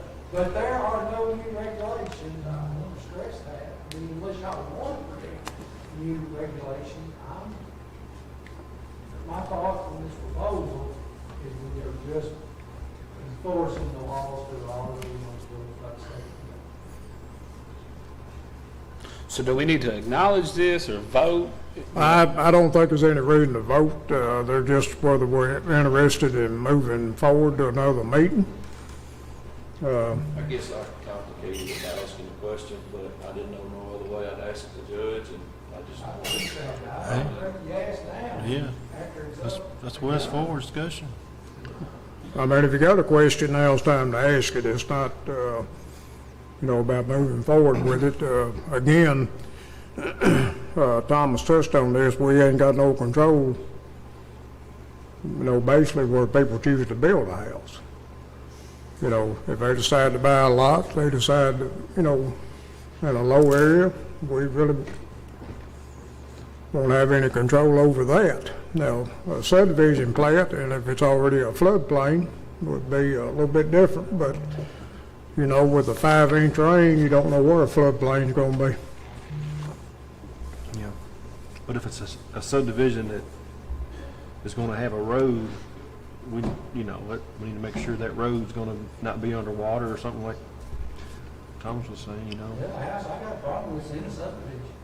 Yeah. I mean, it's crazy. I don't know what anybody's thinking building a house. And I'm talking about a really, really nice house. Well, you go to Rockville though, and you go through Rockville. Oh, yeah, on the right. They let that same thing happen on the right there. Yep. Talking about that new subdivision. Mm-hmm. Them houses are real close together. Does that flood? Oh, yeah. It did this last time bad, I think. I don't think it got into any houses, but it made it to where people parked on 60 and 80 to walk through water to their houses. Well, that went through, I mean, I know how Warren counties work, that went through, they have a division up there that just addressed stormwater. So, I mean, there's more, you know, you want to do a subdivision, you get it through the planning zone, and then you get it through the committee that looks at the plot, and then it goes to wastewater and storm drainage. And they studied and engineered and made all those recommendations. I think they built a little water reservoir to the side of that subdivision. I mean, it Yeah. really doesn't flood as bad as it did. Yeah. But it's still, like you got it, it's simple units on 2 houses up in the top place. Like this, I ain't gonna say miscalculated, but that went through a wastewater storm drainage. I got people to calculate all that. Well, after walk out of that thing, it's bad that we have to do this for currency and stuff. Like I Yeah. said, when you build in a bowl, you want to realize water runs downhill. Yeah. All right. Well, I think we ought to move forward trying to get them all together, if that's what we need to. So I guess for the next meeting, I guess is what you, Yep, I agree we should move forward. Just, yeah, I'm okay with moving forward too. Just want to know if it's set up and it's done, that board figures out the answers, you know. Well, there's a ton of how this works and what the rules are, and every municipality will have their own special, just like the trash pickup. You know, they'll have their own special address, for what the fees are, what the setbacks are, what the exemptions are or are not. You know, I mean, it works the same way, but you just come to one office to get that answer. Man, you know, if somebody wants to be able to see Lewisburg, hey, what's my setback in this subdivision? They pull that plot up, they look, say, right here, there, you know. What Lewisburg decides they want to charge for a building permit, that can be determined by them, or if all they want to get together and make it the same. You know, okay, let's agree on being this problem.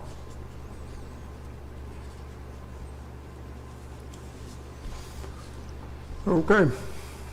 Do we have everybody's okay with moving forward with the next meeting? And then that, of course, some of the cities might eliminate their sales. You don't know. And it It's definitely. either all or none, ain't it? Wouldn't you think, or? I don't think that if one municipality said, hey, we don't want to participate, that would be a total deal killer. It would be disappointing, but no, I don't think it would be a total. All right. Okay. All right, I think we determined what we need to determine there then. Well, Sorry about that. okay, next item is to discuss a proposed agreement between Logan County Fiscal Court and Logan County School for school resource officers. Y'all got that in front of you. It says this agreement between Logan County Fiscal Court County and Logan County Board of Education Schools is for the purpose of the county providing school resource officers to the schools during the school year. The county agrees to provide up to 3 trained certified sheriff deputies as available, with a goal of maybe 4 someday, to work as school resource officers for the schools. The deputies shall work as school resource officers at all times when the school is in session and in teacher training days. The school agrees to reimburse the county for 60% of the school resource officer's wages and benefits for the days working on the school resource officer and for SRO training, totaling up to 195 days per year, and in June 30th. Should the school not be in session for any reason, the days reimbursed shall be reduced. This arrangement is for the fiscal year beginning July 1st, 2021, and in June 30th of 2022. This agreement may be extended for future years upon mutual agreement of both parties. this is the same as it's been? It's a little bit better than it's been. I think before, this first time it's been brought to fiscal court, we finally determined this agreement probably need to come to fiscal court. I think that in the past that we've operated off of what our former sheriff had set up with them, pretty much him with Steve, and they were paying 50% of the salary, up to this point. But I think the system might have received some federal dollars that allowed them to increase the amount a little bit.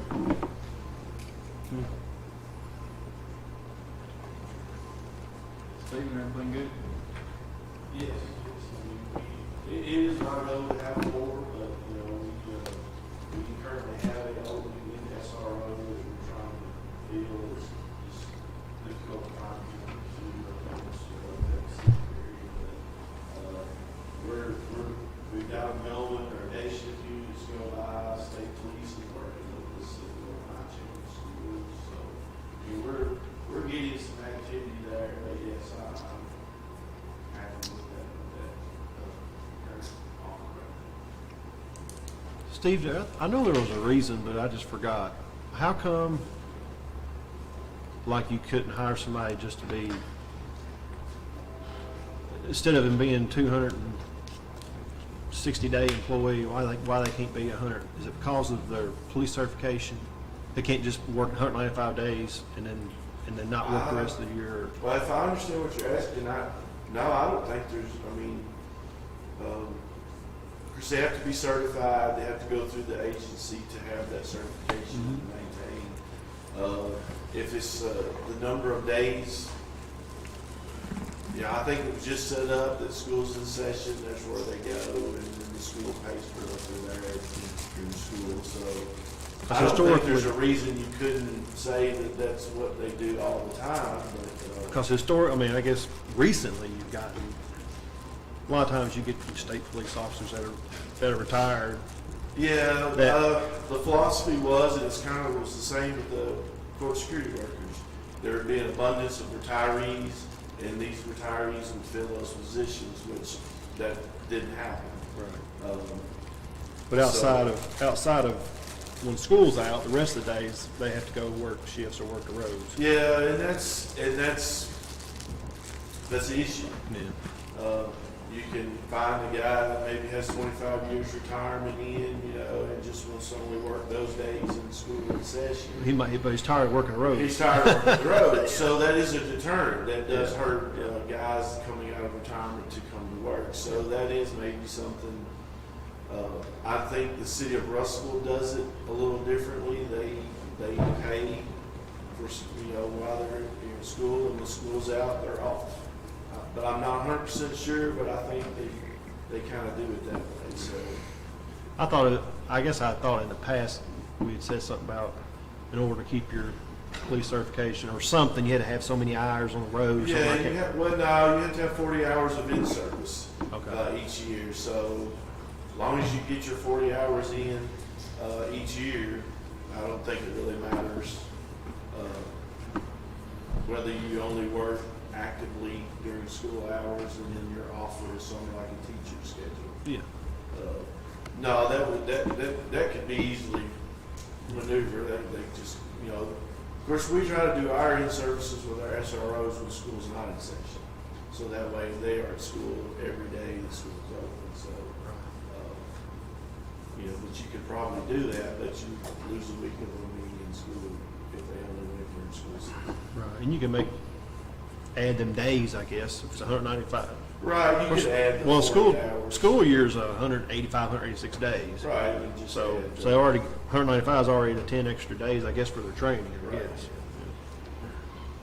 Yeah, and see of course now the state requires SROs to go through 3 phases of SRO training. So I think that that's. Of course, you never know how that's going to be scheduled either, so that's kind of thing. But I think it's an workable thing if somebody would do that. Yeah. It's an advantage a little bit on the other end, because then I can have a guy that can also work the road when he's not in school. Right. I'm just thinking, if you're having a hard time, and if Yeah. that's the holdup, you know, we're not, because if we get retired state police, you know, we're not paying retirement Right. anyway. You save so even more money. Save so. even more money. And the two guys we have now are retired state police, Mhm. so. Is it possible that it's an employment thing because all of the 195 come in the same chunk of months? I don't remember that specific issue, but you might have to lay somebody off if they didn't work through the summer or something. I'm not sure as far as like teachers, and even though they don't work in the summer, they still. Teachers have, I don't know, but teachers have a lot of specific laws written differently than the rest of the workforce, so I don't know if that's it. I was just throwing it out there that could be the issue. I'm not sure. I don't know. Might be worth looking into. Well, Because I mean, if you need somebody on the road, and you know, just hire some people for the road, and then keep the school stuff separate. But well, that is the advantage of doing that way. You know, you hire new people, they don't want to go to the school to work starting out, they want to work the road. I know some agencies do that. It's like, hey, I can hire you in, you have to spend your first couple of years as an SRO, then they transfer to the road. So, I mean, some agencies do it that way, just so they can, it helps them fill that spot. And I mean, I'm always open for suggestions on that. But that is a deterrent somewhat, I think, for retirees is, you know, I really don't want to, you know. veteran work police the road. officer in school is a little more calm and Yes. laid back, though. You know. Yeah, right. Get a new person in there. Right. The new guys always, you know, a little more eager about things. Yeah. Yeah. But it may be something to look at if an opportunity comes up with an individual that may say, hey, you know, I don't mind coming to work schools, but I'd rather just work school and school Yeah. concessions. So if it comes up, maybe we can bring it up then and see. Okay. Appreciate it.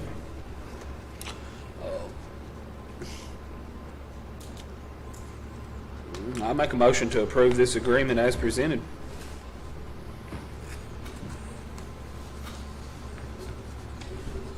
Second. Okay, we got a motion to approve the agreement, and a second by Barry, I think I heard that. Motion was by Jason. Questions?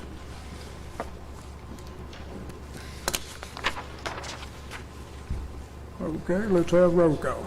Davenport, Yes. Crossley. Wright, Yes.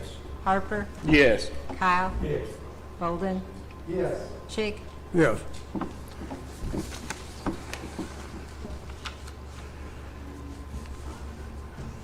Okay, and that's still up to the school board approving it. Yeah. So, okay, next item of business is to give authorization to the county judge executive and the county treasurer to negotiate an agreement for banking services with interest of local full-service institutions. Motion to approve. Second. Okay, that was Tyler's motion and second by Jason. Questions?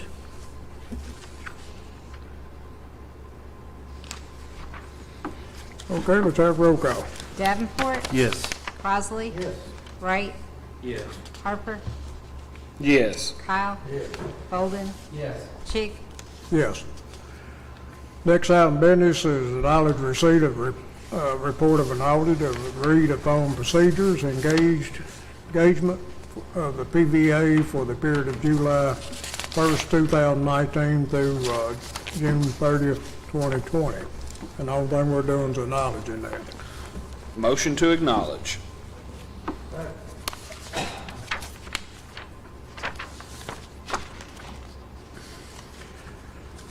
Okay, we had a motion and a second. Questions? Okay, let's have roll call. Davenport, Yes. Crossley. Wright, Yes. Harper, Yes. Kyle, Bolden, Yes. Chick, Yes. Okay, the next, item number 6 is due to warranty change at a lower cost to approve to rescind the motion number 31 of the March 23rd, 2021 fiscal court meeting. And the motion stated, on a motion by Tyler Davenport, second by Thomas Bowden, to accept the quote from Nick Green Solutions to install equipment at the radio tower sites for $4,208.57 with a 5-year warranty of $1,420.11 for a total cost of $5,628.68. Just let, all this is, y'all, is that whenever I first asked about the price on getting the warranty on it, they were under the impression that Fiscal still had a 5-year warranty, but when he went to purchase it, they no longer offer the 5 years, so we had to go down to a 3. That's all this is. So I'll make a motion to rescind order number 31. Was it mentioned when it was? On the March 23rd, 2021 fiscal court minute. Okay, got a motion and a second. Question? Okay, let's have roll call. Davenport, Yes. Crossley, Yes. Wright, Yes. Harper, Yes. Kyle, Yes. Bolden, Yes. Chick, Yes. Order number 7 is to approve the due amount of new quote and agreement with Ned Green. And y'all should have a copy of there. And Tyler, have you looked at it, and can you talk about it a little bit more? Is this quote, is this the updated one they sent you? Mm-hmm. Okay. Yeah, I mean, everything's the same. This is putting equipment at the Lewisburg, the Auburn, and the Russellville site to create the VPN for the internet connections that we just got installed, for changing the traffic to over the air between tower sites to across the internet through the fiber internet, to help with, just keep that. It'll be faster, and it'll be more, I don't know, dependable, as well as, but they're also keeping the over-the-air radios in place for redundancy in case the internet was to go down. And this quote right here is just minus whatever the 5-year versus the 3-year warranty was, or the subscription was on the Cisco switches. And so I believe the new total to approve is $4,208. 4,744. Where's that at? 40. It's on page 7.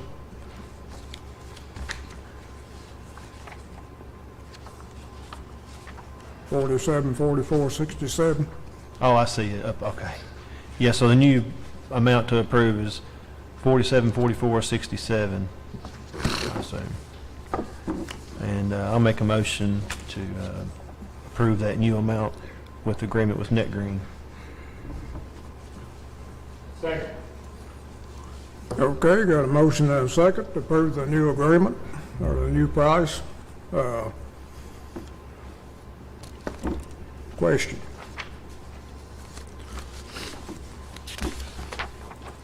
Okay, let's have roll call. Davenport, Yes. Crossley, Wright, Yes. Harper, Yes. Kyle, Yes. Bolden, Yes. Chick, Yes. Okay, next item of business is to accept the reverse salt auction bid for Compass Minerals. That bid was from Compass Minerals, which was a winning bid, was $105 a ton. And we ordered 75 ton, but with a total cost of $7,875. And that will fill our salt bin back up.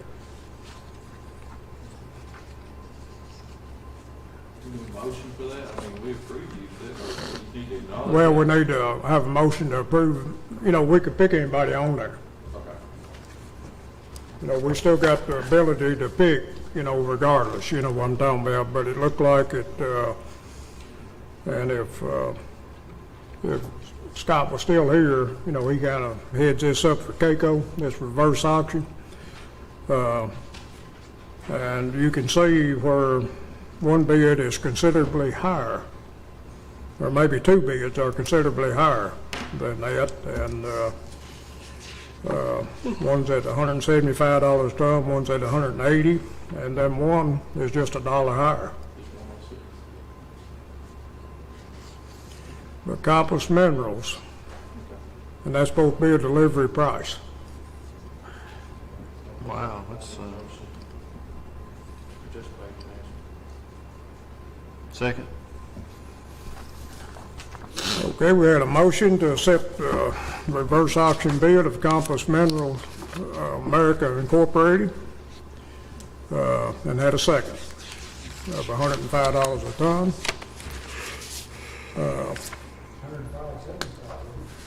No, 75 is the amount of tons that it took to fill our bin back up, Thomas. It's 75 tons.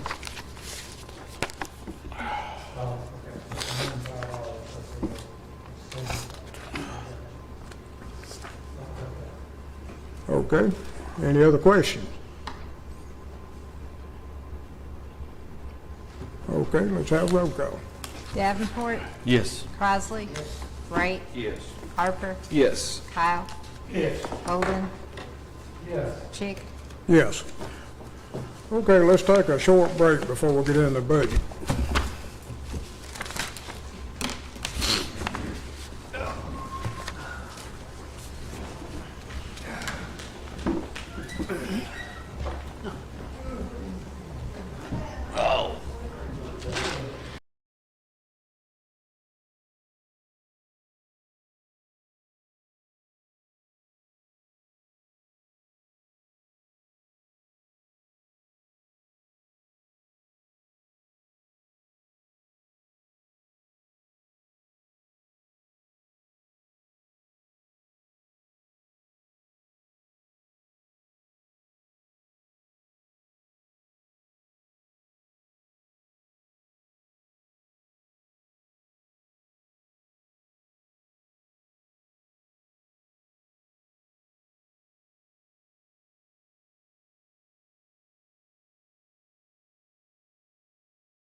Okay, we can get everybody back in their seats.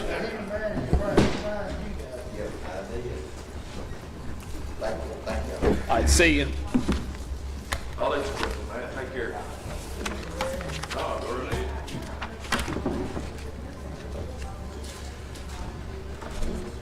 really? Okay, every one of you should have a copy.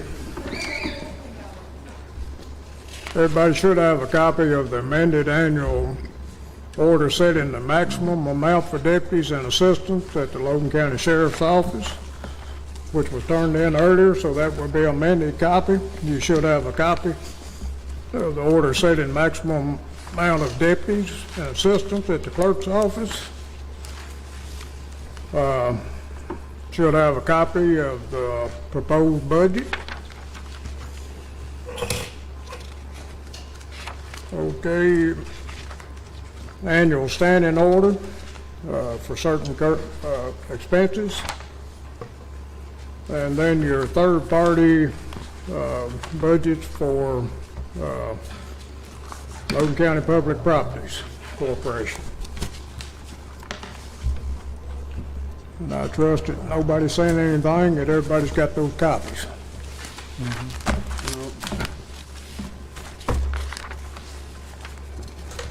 Okay, I'm gonna read off the worksheet and hopefully kind of go through the budget. Revenue, we figured a conservative number for revenue that we think's reachable on in most situations, as far as property tax, tangible tax, motor vehicle tax, delinquent taxes, different things that we know there. Some of the amounts are set. If you go through that, there's not a whole lot to point out on the revenue, other than you get to the solid waste fund. We budgeted $50,000 coming in from off-site management,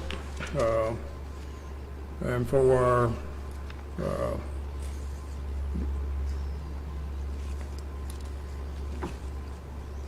our recycling receipts are way down from where they was a few years ago.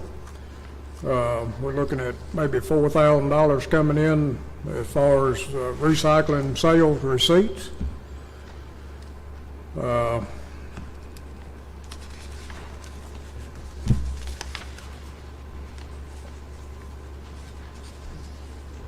And then one thing I want to point out to everybody on the 911 fund, as far as revenues, we're losing revenues every year on landlines.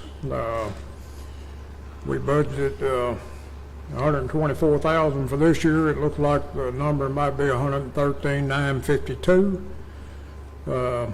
Next year's budget, we budgeted $112,000 coming in. And when I first came in the office, I believe that number was $200,000 or better. As far as landline support for the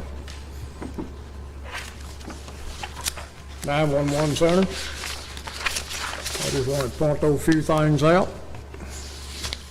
Your budget. If you get into the expense side of it, we'll kind of go through that.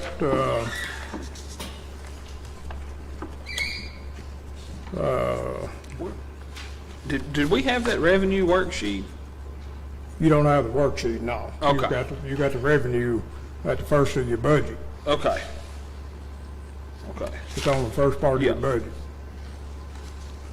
Okay, turn to the expenses on general fund.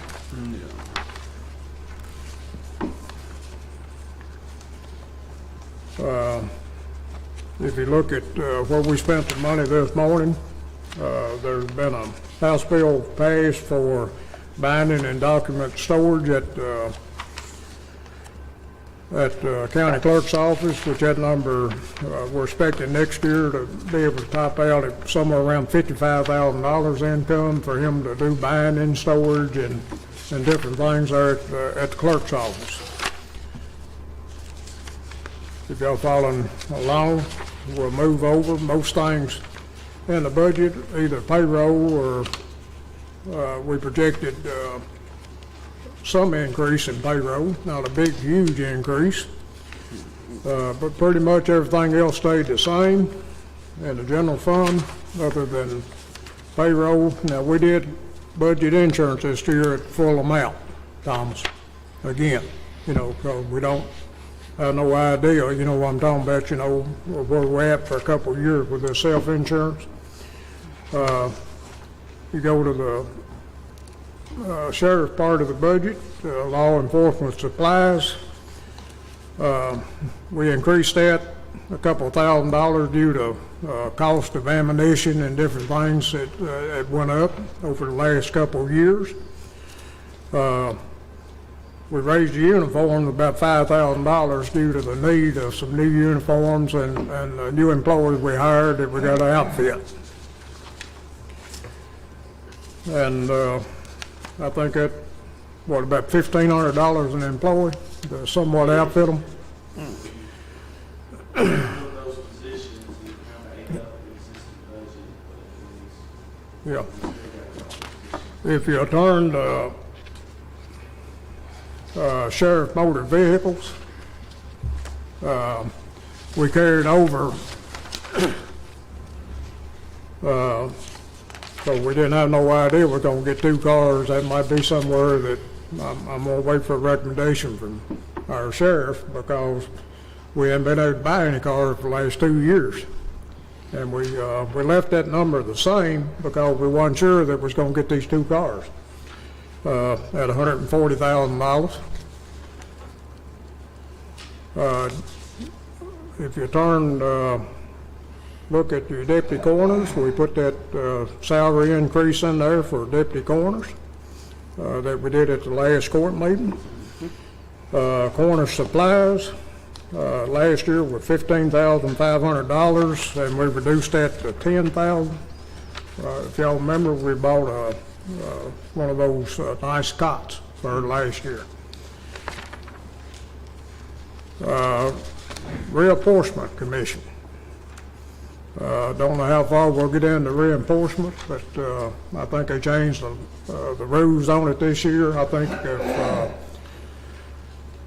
just using an example, Jason, where you live, I think you'll go ahead and be able to sign and run, in your old district.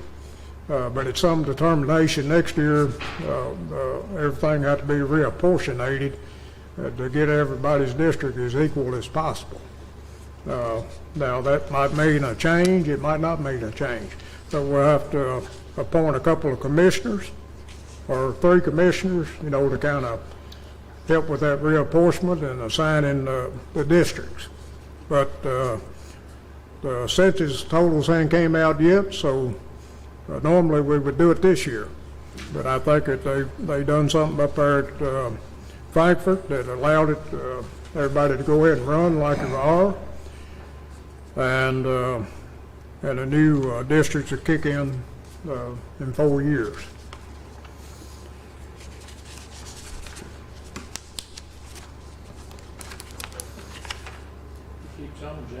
Okay, we put a budget in there for an information and technology director, a full budget. That Tyler and myself both talked about. The total of that budget is somewhere close to $60,000, just a little bit south of what we planned out for an IT person and his actual budget.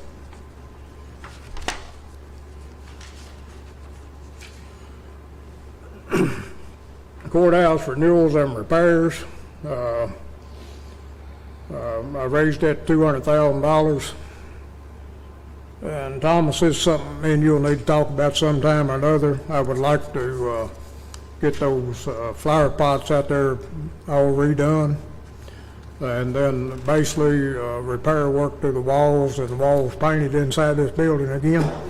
When we first came on the court, if you remember, we done some work. What I'm talking about in the halls. And you remember the court then said that, well, whatever you do is not going to work, but they allowed me to do it. And it's held up about 12, 14 years, and it's starting to kind of chip again. That's where we miss a person like Doug.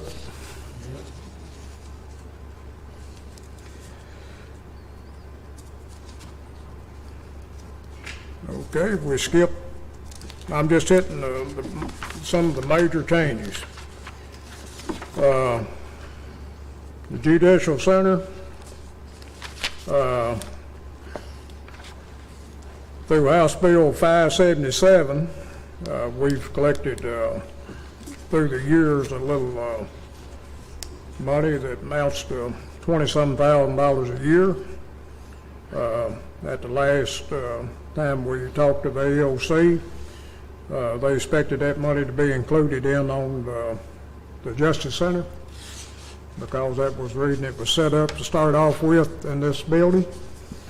So you'll see two different lines there for utilities. Court facility fees is one for $28,000, and we still ain't got a blue form. I'm just guessing on what it takes to run the Justice Center. We don't know what that blue form figure will be yet. If you move over to DES, and that's emergency management, we put those two salary increases in there for our coordinator and our assistant coordinator.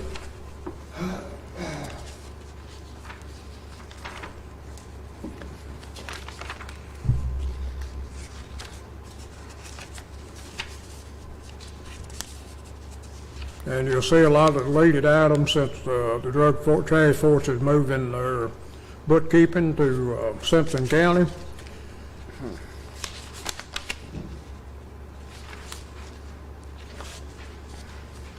And we'll be starting to pay, instead of $17,000, we'll be paying $20,000 toward the operation of the drug task force.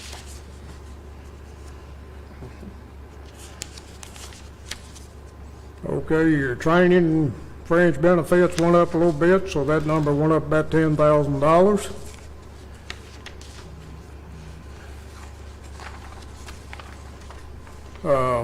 It looks like this year, last year we figured retirement at 26.95% of the payroll.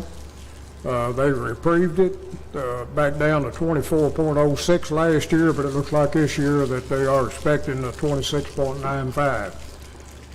So I just wanted to point that out, that there will be a difference in the retirement this year.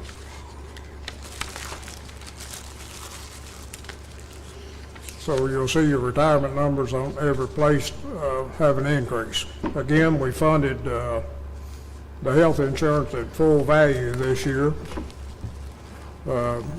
being our second year to enter into an agreement to be self-insured, and hopefully at some point we can do something different there. If you look at your road department, asphalt contract, I put the same number in there as we started out with last year. The rural secondary funding, and that's your flex, is up a little bit from over last year. Last year we had 206,209. This year it's 244,423, and we still ain't got a definite number on. The only thing we're working off of is what they presented to us. We don't have a definite number on our usage tax.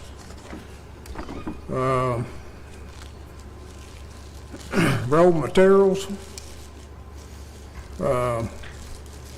we increased that this year to $50,000 because we needed salt and coal mix. Now, chances are we're going to do the coal mix before, because we didn't get a bid on coal mix for this next year, and hopefully we'll have that. And of course, if it's not used, it's unspent dollars, or that's something could be looked at a little bit later.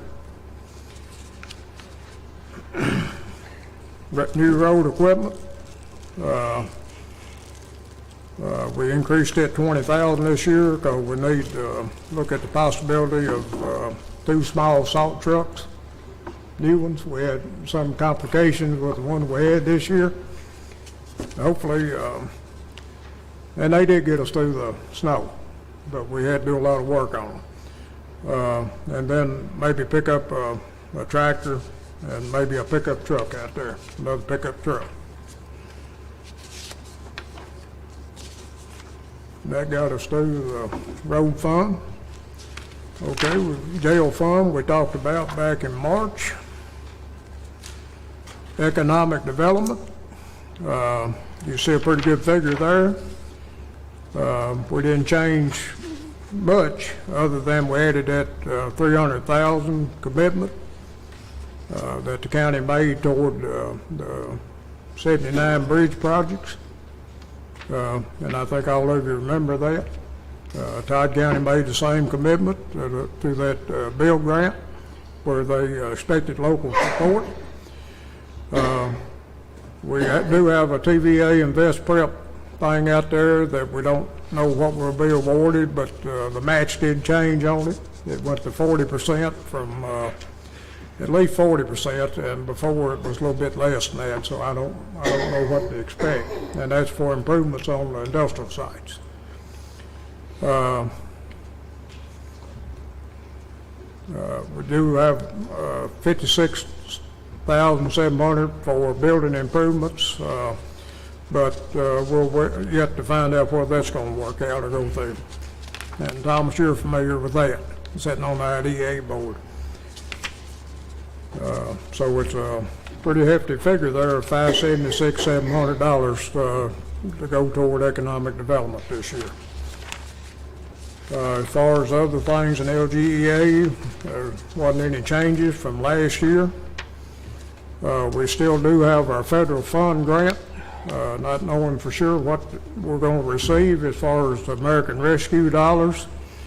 That fund right now has got $55 in it. Where we moved it a few months ago, about a month ago, to the departments where the money was spent. And that's where whatever we receive under American Rescue Fund will be deposited. Okay, solid waste recycling.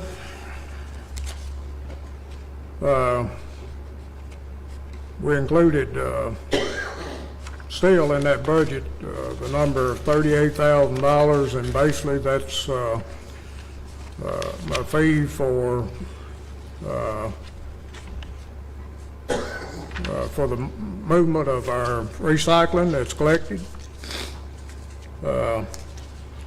And I like the program. It is something someday that if it don't improve and the prices don't improve, that the county might have to look at. That's that fee we have to pay on the recycling every month. Okay, if you look, the next item, the next fund is the Parks and Recreation Fund, which we anticipate some interest. That fund will have $500,025 in it.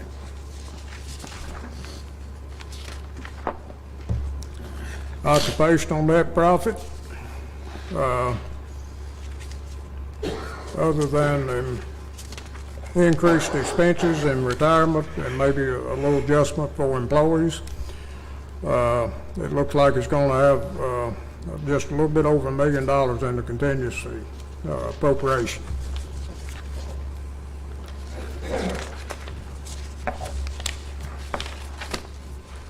And that's due to, a lot of this is due, this budget is due to the money we've already recovered from the CARES Act. 911 center.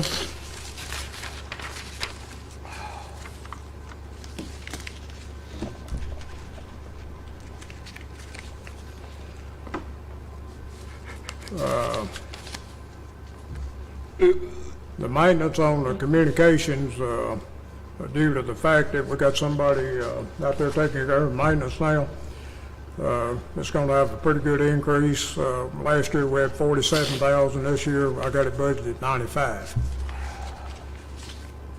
And we did increase the overtime just a little bit this year, by 10,000.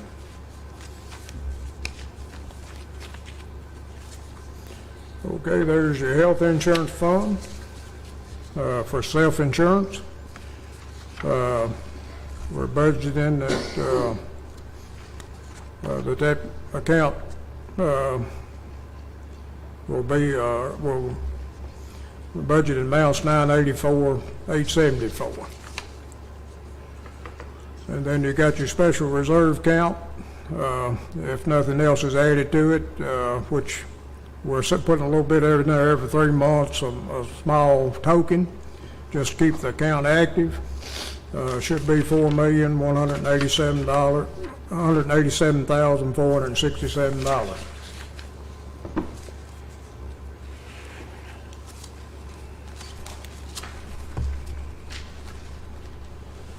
Back on page 10, what's contingent appropriations for $1 million?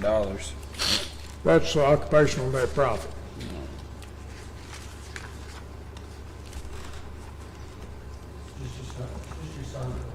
Gotcha.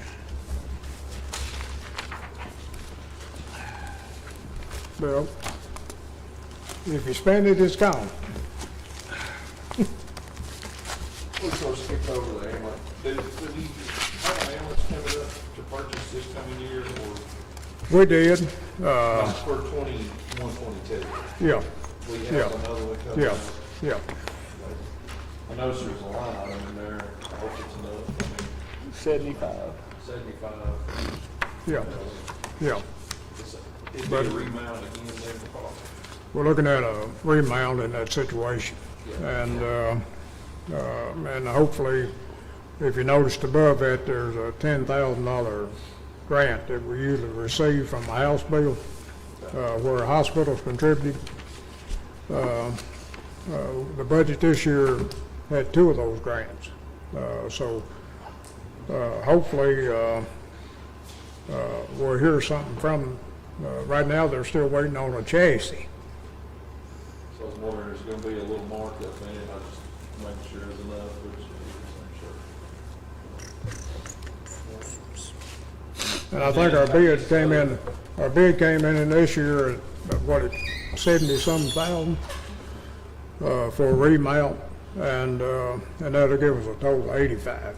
Now, there wasn't, really wasn't a change there, the reason I didn't talk about that particular item. And basically what we're doing today, we just need to acknowledge that y'all are in receipt of all this. What were your other questions?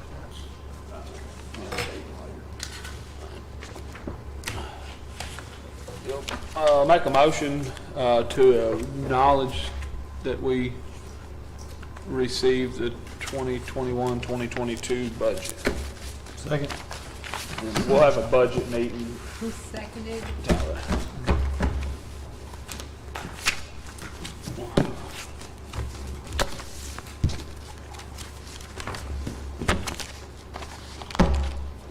I think we'll have one if court wants to have one, I think. Yeah, I'm sure. I think last year we set a separate time and a day or something to do it, didn't we?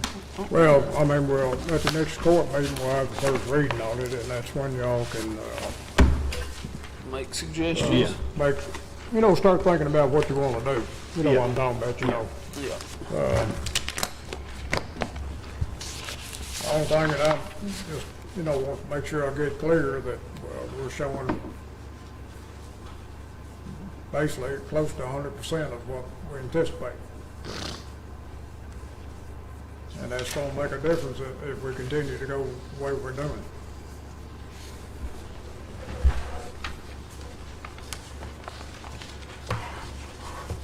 What's the last thing on the agenda? That's it. He wanted to move 8 to 9. Oh. Cool. Okay, we had a motion to acknowledge that y'all got receipt of the budget. Yeah, I made it. Yeah, and you seconded. Okay, we need to have roll call. Davenport, Yes. Crossley, Wright, Harper, Yes. Kyle, Yes. Bolden, Yes. Chick. Yes. Okay, any post agenda? I got a post agenda. I guess it's just a question. I talked to Amanda about it. The Humane Society was wondering if we could get our county contribution changed to monthly instead of quarterly, and didn't know why it was set up like that from the beginning, but for bookkeeping purposes and just, I think it would make it easier on the Humane Society's end if it was a monthly contribution. I don't know what she told you, but I think it, that could possibly happen. You know what I'm talking about? And I think we need to, start it with the first of the next year. Right, and I don't know if it specifies in the contract that it says it's quarterly, so if it does, we'd have to change it, so I just wanted to get your thoughts and the court's thoughts about it, and Amanda said she didn't think it'd be an issue, but I just needed to bring it up during the meeting. Yeah. But I'd rather start at July 1st. Yeah, that's fine, yeah, no problem. Because I think it's what, I don't know what we made, now we got one more payment to make, haven't we?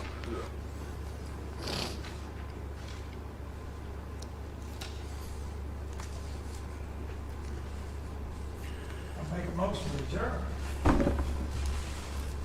Second. Okay, got a motion second to adjourn. Hope nobody else had anything else. Okay, let's have a roll call. Davenport, Yes. Bosley, Wright, Yes. Harper, Yes. Kyle, Yes. Bolden, Yes.